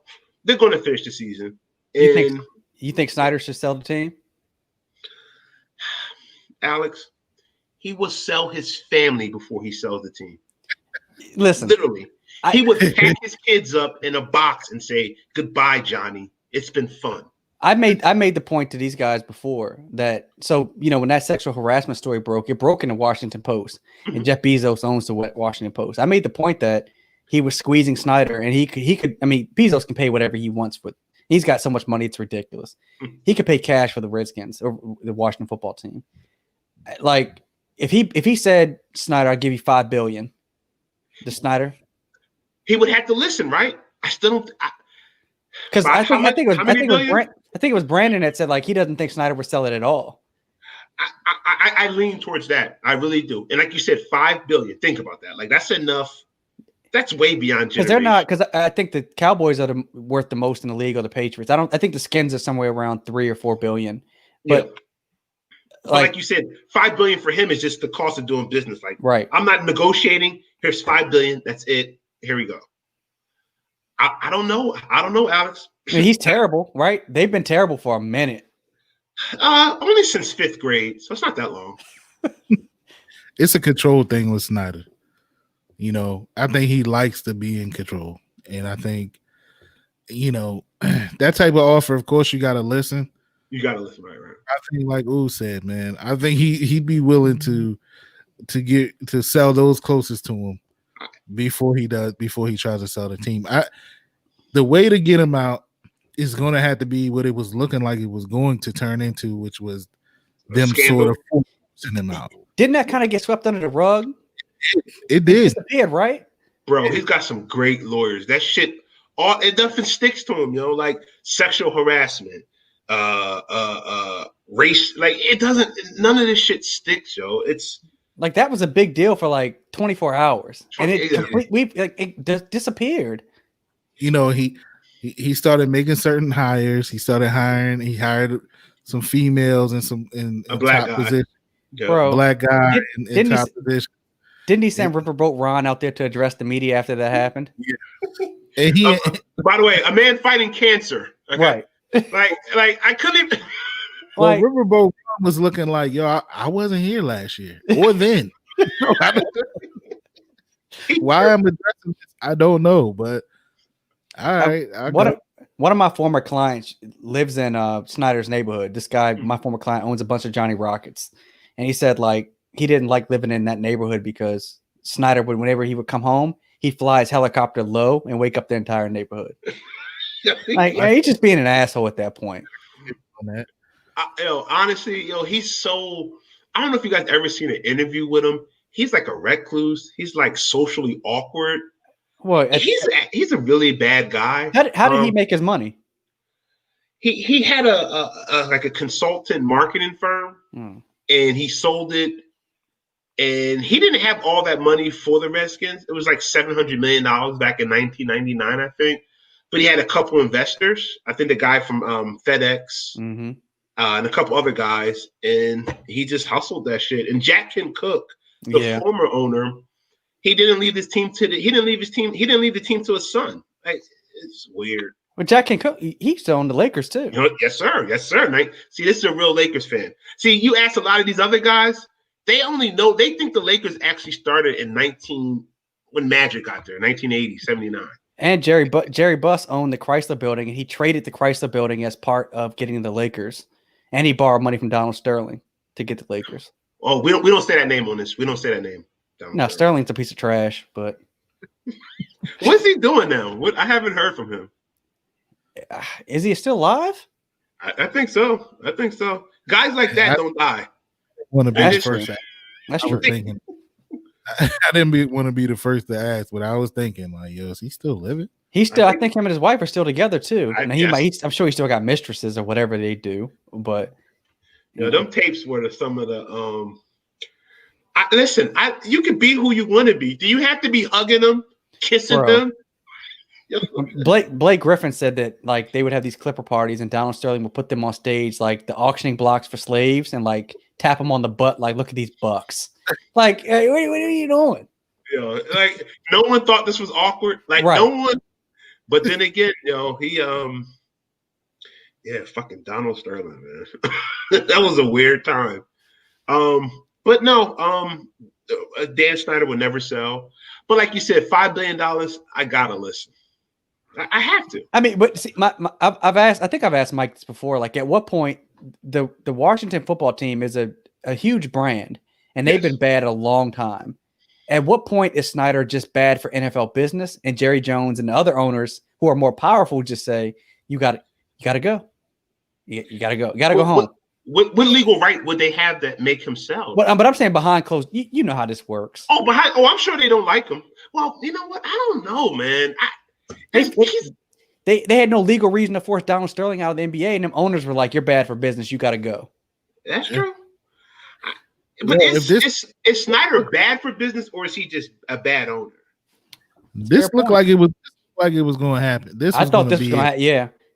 This ain't do it, so I don't know, man. I don't know what it's going to take or what it could be unless some footage film come out and he's caught red-handed. Other than that, like you said, this thing kind of went away fairly quickly. Changed the name. I'd forgotten about it. Yeah. They changed the name, which I thought he was going to hang himself. Like with changing the name, like saying I'm not going to change it. Without changing the name, like going and saying, "Oh, I'm going to keep the name," those type of things. But it was close because even like his partners was it was looking like his partners was trying to push him out. The minority owners were like, "Yeah." I think they were. I think they've even planted some stories. It's a mess. It's just us though. Like we're terrible on the field. We're 4-12 no matter what happens. I hate us. In fact, I was having a good day till we started talking about them. I mean, my question is, as one of the reports say, how do you only have one HR employee for the entire Washington organization? Yes. That's crazy. Did we ask D-Mac that? Did we? I thought we asked him, was it true today? I'm sure he got some stories. Was your check ever late? Like, did you go to pick up your check and he wasn't there? Well, remember he said that story that I don't know if it was him or Chris Cooley, but they got their signing bonus and it was for like $4 million, and they went to Bank of America. Yeah, Chris Cooley said that. Yeah, like here you go, deposit this, nigga. It's $4 billion. It's $4 million. Like, he got to wire. We got to figure some shit out on this, bro. Yeah, is he still on the radio? He does Kevin Sheehan's podcast. I don't think he's on Redskins Radio no more. No, they got D Hall. No, Denarian did say that he was at Snyder's house and he fumbled the ball the weekend before, and Snyder told him he was going to cut him or something. He said like, it was just. And then remember, he said he seen him at the ESPYs, and he like said some odd comment at the ESPYs too. Like, he's awkward. He's just an awkward guy who happens to be the owner, and he loves the Redskins. See, that's some of these owners don't necessarily love like Tillman Furtada, right? Like he doesn't necessarily love the Rockets. He didn't grow up. Dan Snyder had like the Sonny Jurgensen jersey on when he was. Is he from here? He's from Maryland, or he went to College Park. He loves the Redskins. He literally loves them. That's his team, and he ain't giving them up, yo. So we only have, but he's what, 55? So we probably got 40 more years of this. So I mean, I've come to grips. You know, the Lakers took 10 years to win a championship, right? I know we're never winning a championship here. In fact, I was asking Mike, why can't we even get a season where we go like 9-7? That's all I'm asking for. When was the last time they were 9-7? It had to be 2012 with RG3 year. Yeah. Oh yeah. See, that's the thing, Holland. We had these little blips. What about the you like that year? Man, we was probably like 8-8 and backdoored into the playoffs. We never have a good season. Like, there's never like, even the fucking Chargers have a good season once in a while. That's true.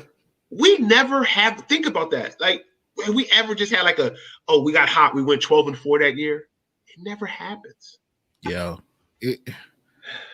that organization it's cursed, yo.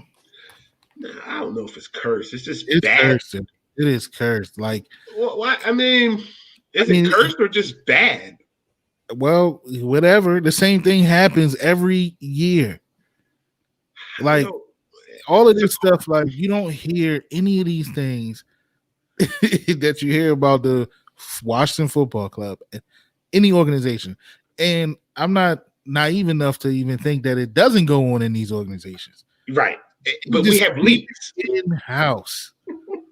And Washington has had leaks since I can remember.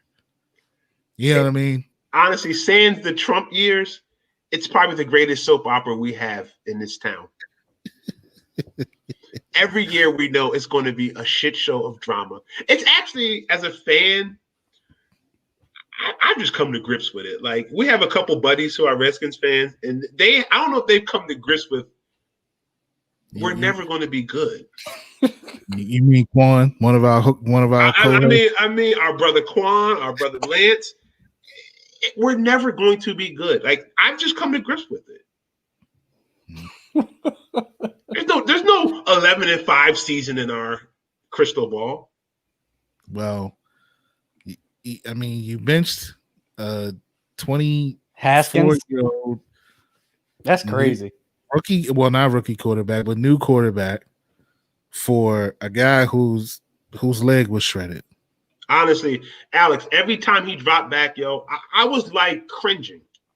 To Alex Smith when he would drop? Yeah, because he's literally one fucking play away from losing a leg on TV. Yeah. See, my thing is, at what point, like, why not give Haskins a legit try on this?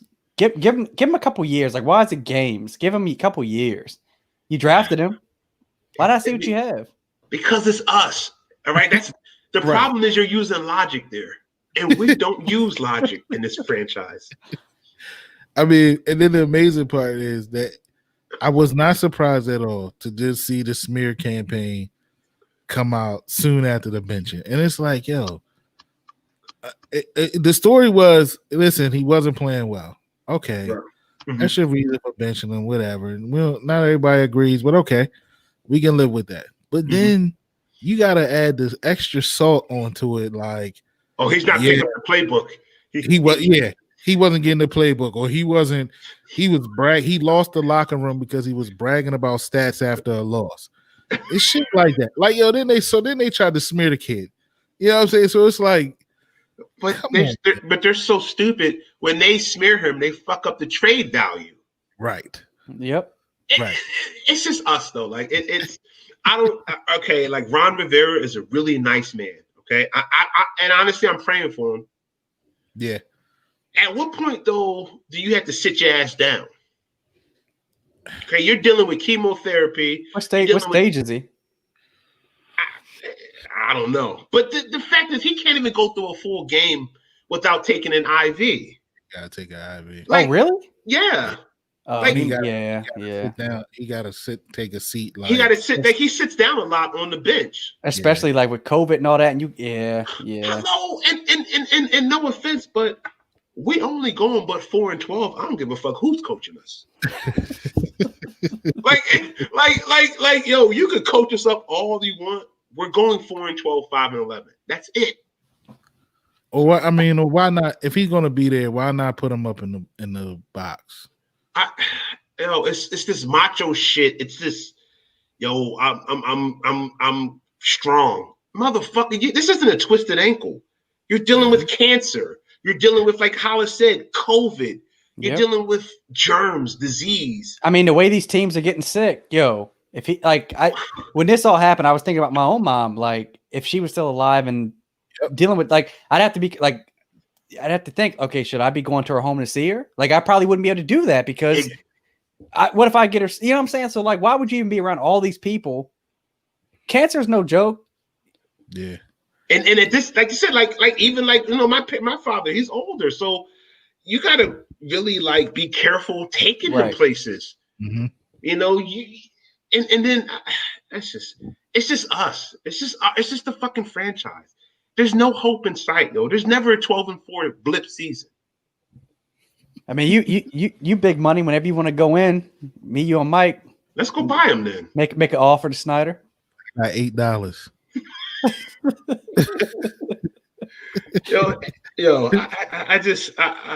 God, it's every year, every fall, I look forward to it. But then I know by the first month or so, I know we don't have a chance. That is the thing. Like, all of y'all go into the season like, yeah, so much hope, yo. We gonna win 11. We going 11-5, maybe even 12-4. Then by the end of the second game, it's like, they just be going through the schedule. We're gonna win that game. We're gonna beat the Cardinals.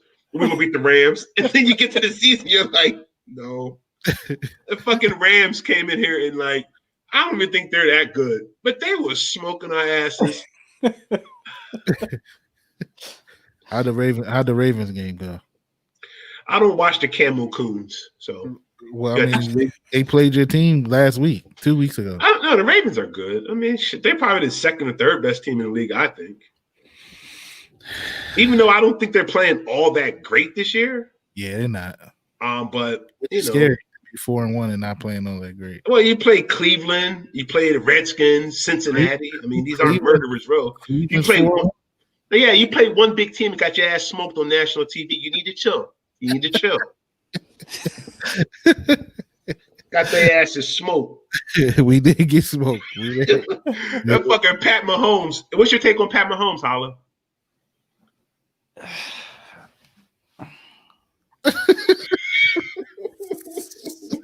Listen, from what so full disclosure, I haven't watched football in 4 or 5 years. So but I know he's very good.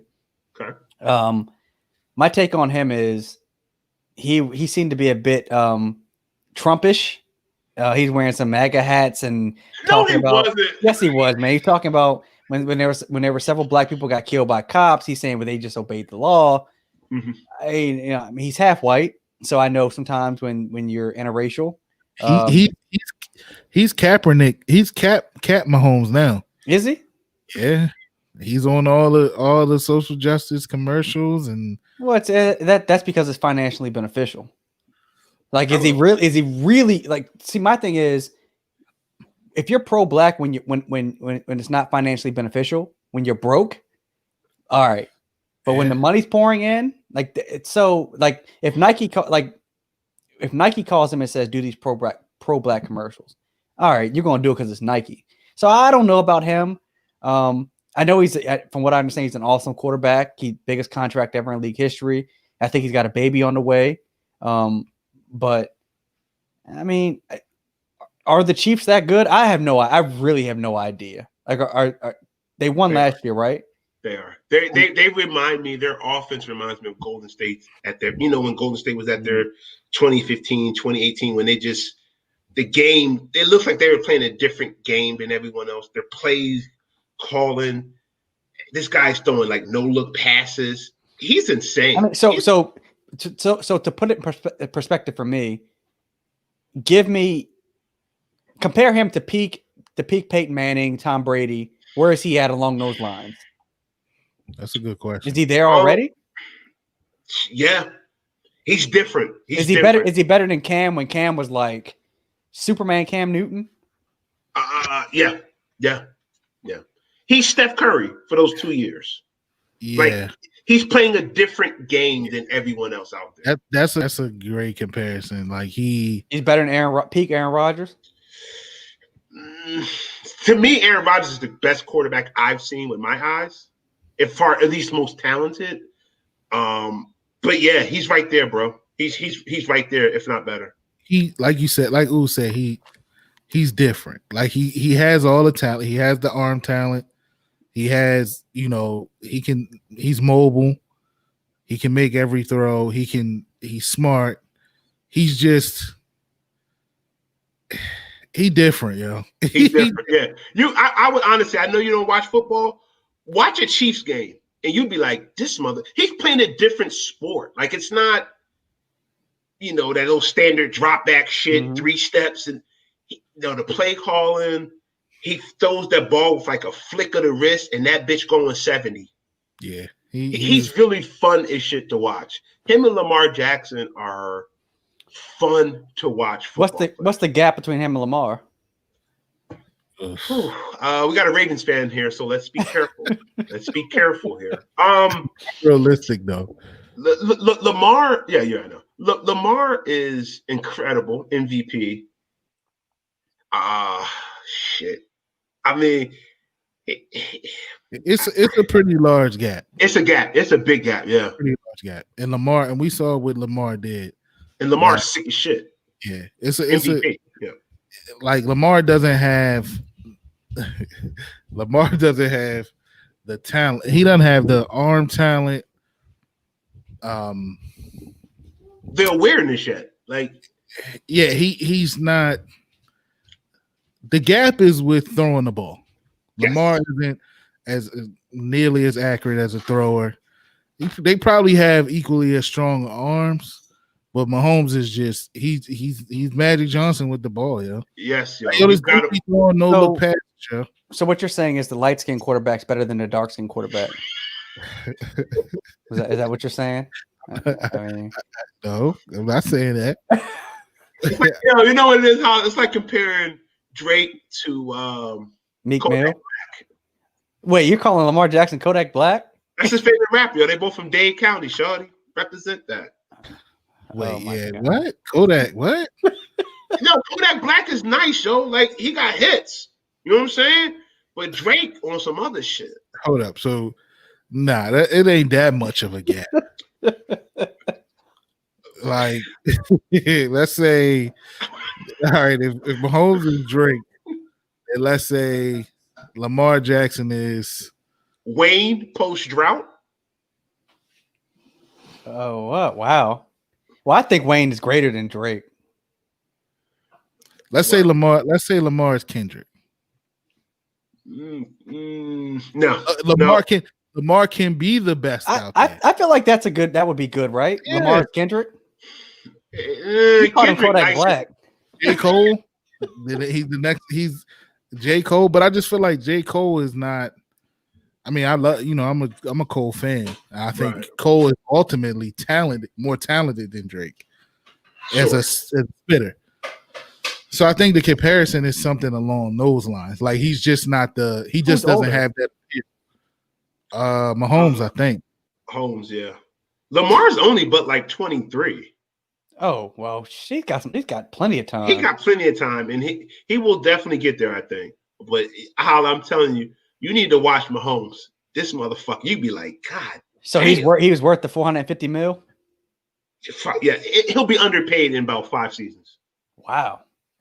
Because a lot of these quarterbacks, damn near Kirk, hey, little junior. I'm telling you like this, Kirk Cousins about to get paid again. Again? Yes. Who's he play for now? Minnesota.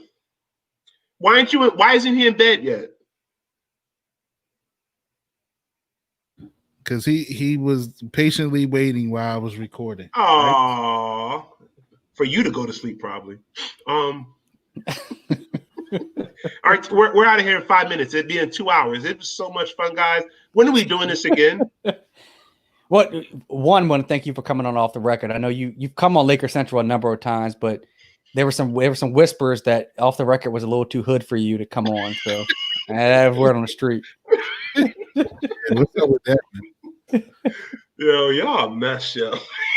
No, I'm honestly, it's so like I said, it's an honor and blessing to see my brothers and inspiring to see you guys build a media company up from the ground up. And that shit is inspiring. And that's what brotherhood should be about. Appreciate it. The real question is when are you going to do a podcast? I got some content ideas. It's just I see the work and effort and time you guys put into it, and I can't commit to that right now because it takes a lot of time. It's time consuming. It is that. And I think a lot of people, when they start podcasts, they think they could just get on and rap like we rap. But this takes 20 years of friendship to be able to rap like this. I've always said this, man. My wife says it about you too. Like, you've got the personality to do it. So you probably put on a good show. Yeah. You on the well, first, what would be a good from your standpoint, Alex, what would be a good show or topic for Ooh to touch on? I mean, I think he could probably go the direction of Joe Rogan, actually, and be the Black Joe Rogan. Oh my God, I fucking love Joe. Talk about whatever topic comes to guests or topics come to his mind. Yeah, this is why you would join a place like Crossover Media. It's an open invitation. See how quickly he said he gave you an idea of where to go? I 1000%. It's like I said, it's just inspiring to see my brothers create something and to do it their way. It kind of reminds me of the old hip hop days when you would see Bad Boy do their own thing. Master P, Death Row, Wu-Tang. These were entities, Rockefeller. They did this shit their way. They didn't have no one telling them what to do. They created their own lane, Anyways, before we go, what new music are you guys banging? New music? I don't listen to these kids. Anything new out? This music is trash. Come on, yo. It's not trash, though. It's different, yo. It's trash. It's trash when your ears are 39 years old. But okay, what about this? This artist our age still putting music out. That's fair. Well, so here's the question: You're a hip hop savant. What comes out now that makes you feel the same way Ready to Die made you feel, or Doggy Style, or The Chronic, or 36 Chambers? What? No, there's honestly nothing. There's nothing going to come. There's nothing that's going to come out like that ever again. The times were different. But there's some good music out now. Like, who do I like now? I like that real ignorant shit. Like Black Youngster. You like him? Who? He's pretty good, yo. Black Youngster's pretty good. Hold on. Breaking news on OTR Sports. The Jets have released Le'Veon Bell. Is he good still? Yeah, he ain't been good in about 4. He's only 28 though. Yeah. Wow. He got paid $25 million guaranteed last year, and they cut him. Think about that. He won't be out of a job long, though. I tell you that. Nah, you know where he's going? Pittsburgh. He's going back to Pittsburgh. You think so? Mm-hmm. What happened? Don't they have James Conner? Yeah. They don't. They not. I'm about to say who the hell is James Conner? Well, hold on. Before we do close out, though, I do want to ask you. We talking about music. I do want to ask you. Yeah. Is Drake top 5 dead or alive? Don't do it, yo. Please don't do it.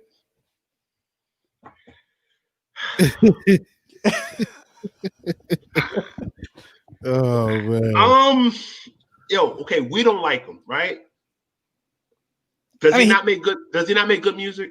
I'd argue he is the Jay-Z of this generation. He's far and away better than everybody else. But who are you bumping out of the top 5 from our generation? No, you're not bumping Big. No. Tupac, Nas, Jay. Like who are you bumping? I might get. I think you could put Drake's catalog against Nas. Whoa. No, personally, yes. For us, say what you like. Just yes, shit like that. Okay, no, yes, songs like that. Okay, wait. Yo, Drake Nas has a classic. Yeah, Illmatic is like super Nas classic has album. 2 classics albums before he Yes. turned 23. Yes. Now he's 45, so that's 22. That's 23 years of average material. One was the other was Illmatic. Like Hov kind of told you what was going on here. I mean, does Drake have a classic album? I was No. going to ask, does he have an Illmatic or Reasonable Doubt, Ready to Die, Doggy Style?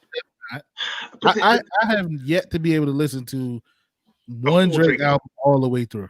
I agree. Does Eminem have? Well, Eminem does. Wow. I think Eminem does. Yeah. Yeah, he The does. Marshall Mathers LP, I think is classic. I agree. Does Drake have? So, I think Lil Wayne is greater than Drake all time.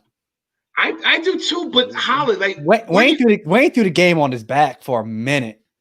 But where do you put Drake then? Like, look at the numbers, bro. So maybe these shits are insane. Maybe we just shouldn't compare errors, right?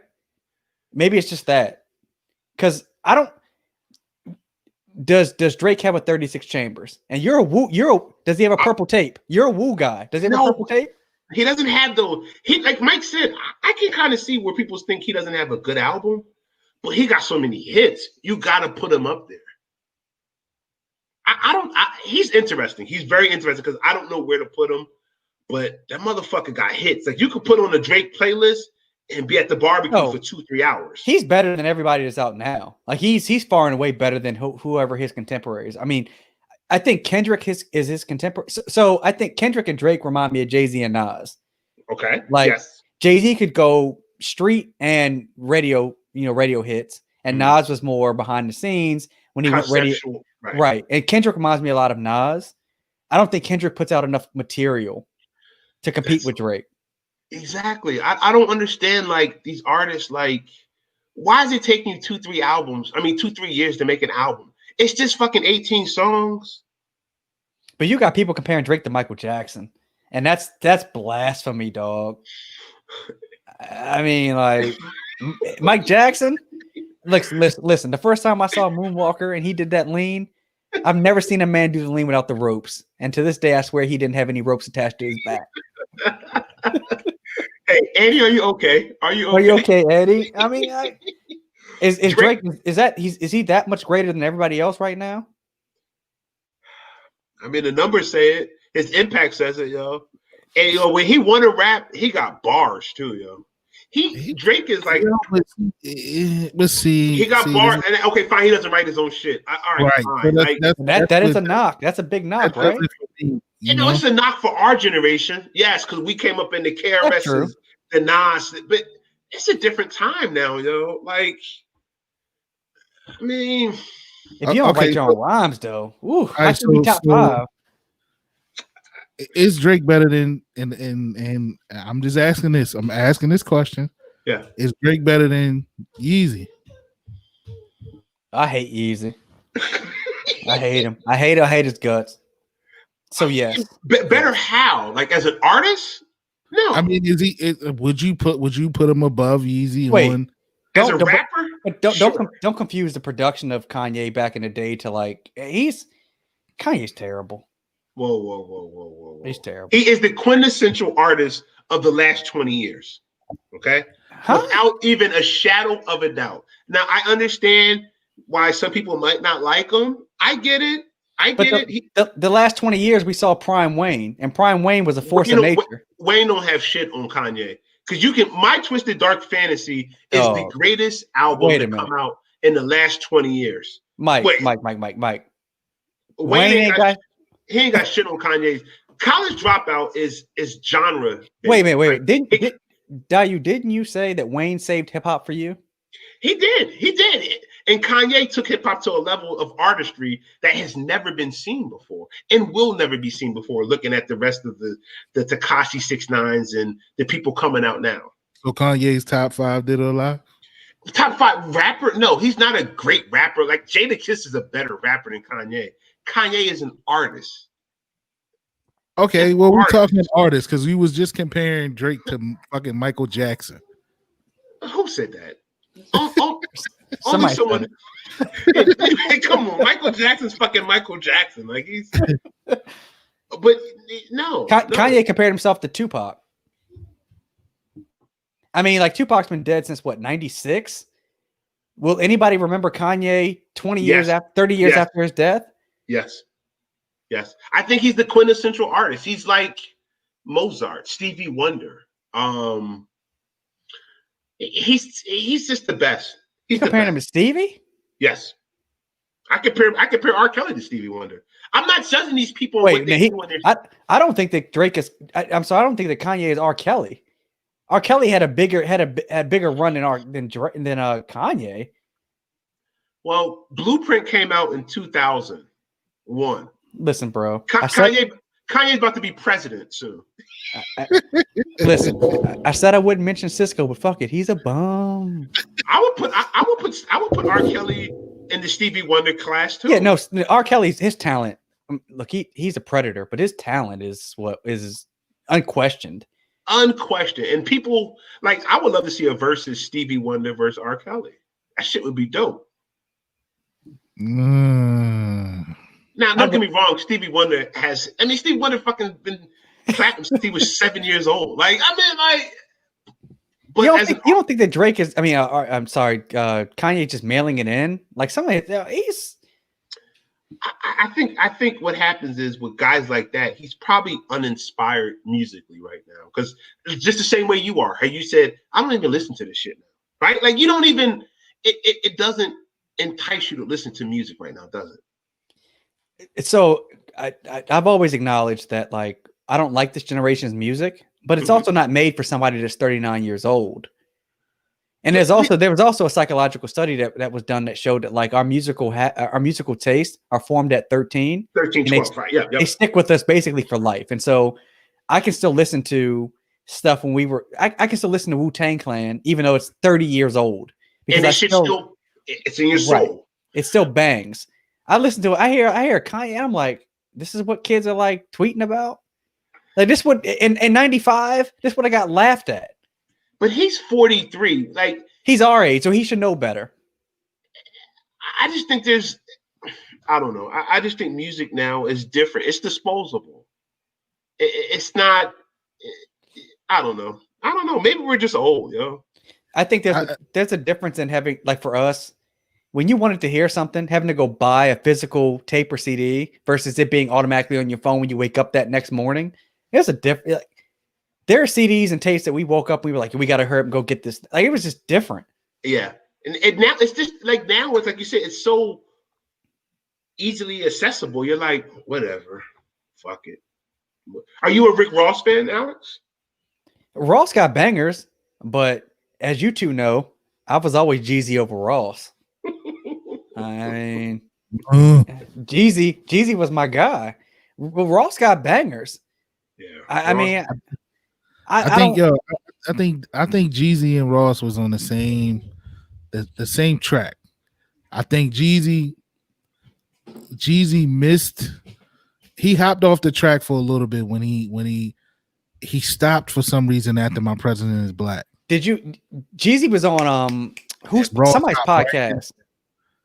Jeezy said that he was I can't think of how it went down, but some shit happened behind the scenes with the labels that impacted Jeezy coming out when Ross was starting to peak. But that's when remember Wayne went to jail and it was like wide open at that point. Yeah. It was like T.I., Jeezy, Ross, and Ross was like jumped in that lane. He jumped in that lane and ran with it, but that lane was actually Jeezy's lane. It was Jeezy's lane because Jeezy had a much better first two albums than Ross did.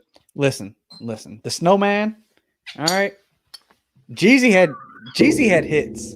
Oh, y'all used to laugh at me when I was bumping Jeezy early and back in the days. Heard your CD? It was garbage. We threw it in the garbage. I mean, it was like, oh, okay. But that no, remember that one time we was going down to we going to Love or Avenue, and you was bumping into Jeezy. Like this was years ago. Like this had to be like 15, 20 years ago. Jeezy, he's changed. Right. He's like, hey man, you get rich. Like, we want me to sell drugs forever. Like it was a wild time. I mean, look, man, I don't know. Yeah. Music is different. I don't know. Maybe it's we're older, but music, I don't know, man. Music is different.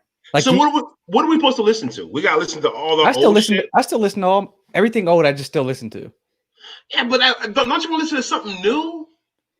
But they're not talking to me, right? Like I don't like when I listen to when I hear their radio songs, I'm like, listen, man, I'm 39. I live a middle class life. All right, like what they're So talking. but there's no other like entertainers that do the same thing, live our same age.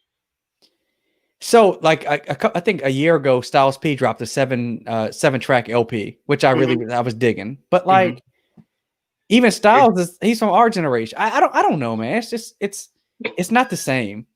I haven't gone past the Big Sean's, the Coles, like that generation. Are they still dropping? Big Sean, Big Sean just dropped. Yeah, Cole doing a media company now. He about to get into podcasting. Yeah, I haven't gotten, I haven't gone any further than those guys. There's a couple of these young dudes that can spit, but they not spitting to a level where I'm like buying an album or checking for them or anything like that. But the Big Sean's, the Coles, Kendricks. When was the last time Kendrick dropped? Was it 2-3 years? It's been a minute, right? It's been a minute. More, maybe. I think it was like 2016 when he had the album. The Damn album. Yeah. It's been 4 years. What about Cardi B? Are you guys big Cardi B fans?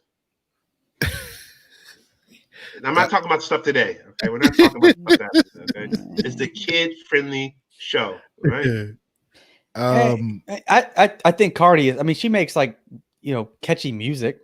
Like I don't know if she writes her rhymes or like I don't know, man. Like look. Let me just say this. Shout out to Cardi B, man. Come on the show. We'd love to interact with you. But like, I don't know. Like she ain't Queen Latifah. Like I don't know, man. Like are you like 40 years from now? Like how relevant is she going to be? The stuff she does for social justice and all that is like I appreciate that, but like music wise, like so you're not. So you're when you get off the pod tonight, you're not gonna blast Meg Thee Stallion's new album. No, I'd rather listen to Lil Kim or Foxy Brown because they were better rappers.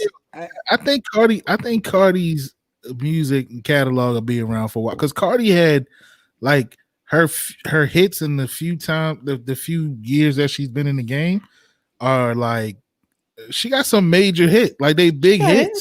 Oh, Bodak Yellow is definitely a big ass song. So no, I had her going from a stripper to love and hip hop to like the biggest female artist on the planet. Like that's crazy. Impressive. So I give her credit. I mean, Jocelyn tried and she couldn't do it. The Puerto Rican princess. I mean, shout out to Stevie J. I don't like. There are days, man. I'm just like I can't. It's not for me. Okay, but Alex, but what do we do then? So you telling me we got to listen to shit we listened to in 6th grade? Yo, when we were growing up, our parents still played music from 30 years before we were born. True. Like we still like Before I Let Go. We still listen to Stevie. We still like. I mean, so maybe you're bumping Cardi B. You and Tamara bumping Cardi B? Fuck no. But no, she likes Cardi. Who are you listening to? These young cats. Who are you listening to? You were 6ix9ine guy, ain't you? I like Tekashi's music. I didn't like his last album because it's unnecessary. Like it was so like it just had no umph. Who do I like? I like the Baby. He's got some good songs. The Baby actually can rap. Yeah, I like NLE Chopper. He's pretty good. Moneybag Yo. Black Youngster got some alright songs. Like NBA Youngboy? NBA Youngboy, the Dirty Diana remix really sold me. First off, that was so disrespectful to Michael. All right. And then people are like, he's got like millions of downloads and views, and nobody owns his music. Like who? Like he's got hundreds of millions of downloads. He's massive. He just got your boy Floyd's daughter pregnant. That's the one who's trying to stab him, right? Stab his ex-girlfriend or some. That's gonna be a beautiful family. I can't wait. They're wild. I mean, I like young cats like Corday. I like Young M.A. She's the young M.A. I do like M.A. I do like MA.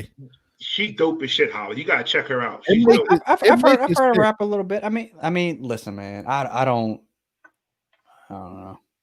I don't know.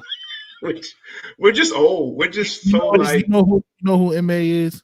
MA is the female version of Fabulous. Wait a minute, dog. Now hear me out. Hear me out. You gotta hear. So this is why. Ooh, you can contest to this because we always, if we see something, we send it to each other. Fabulous has never had a great album. Okay. But he's had great singles. Yep. And then he's had great guest appearances. Mhm. And then he has had great covers. Mixtapes. Yes. Covers of, and that's where MA make her money at. Like her covers on hopping on somebody else's beat. She's dope. She's dope with that. She's dope because Fab could actually spit like mixtape Fab. Yeah, like, yes. the triangle offense. Mixtape Fab could spit. And his albums though, just some reason they never. He was always doing like the love songs type deals. They never connected right way. He got bars like so she can rap like old school rap. Mm-hmm. Are you a big Jim Jones fan, Holla? Jimmy still making music? Jimmy better than Cam right now. So I would actually go to a Dipset reunion if they did like a reunion tour. I'd go check them cats out. Uh-huh. I mean, is Joel still around? He just got out. You know, I'd check him out. I mean, and he got his teeth fixed, or he got his teeth back, I should say. Where was his teeth at? He must have smoked those. He smoked those. He's sipping that lean. That shit just rips right through your front teeth, yo. It's I crazy. remember Cam back in the day saying that he was on, drinking a lot of lean with Wayne and all the down south rappers or whatever. That shit make your brain go mush.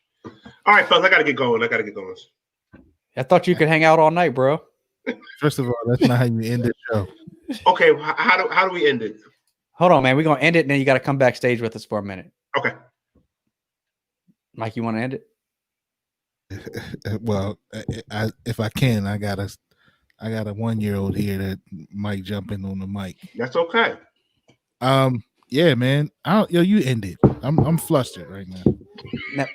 So, I want to say big thanks to our friend Daoud Wallace coming on the show, man. Always glad to get him around. He comes on Laker Central all the time. It's our first time getting him on off the record. Hopefully he comes back. We've known this guy, Mike, you probably known him 30 years. I've known him 20, 25. So appreciate him coming on the show. You guys have been listening to Off the Record, powered by Crossover. We're out.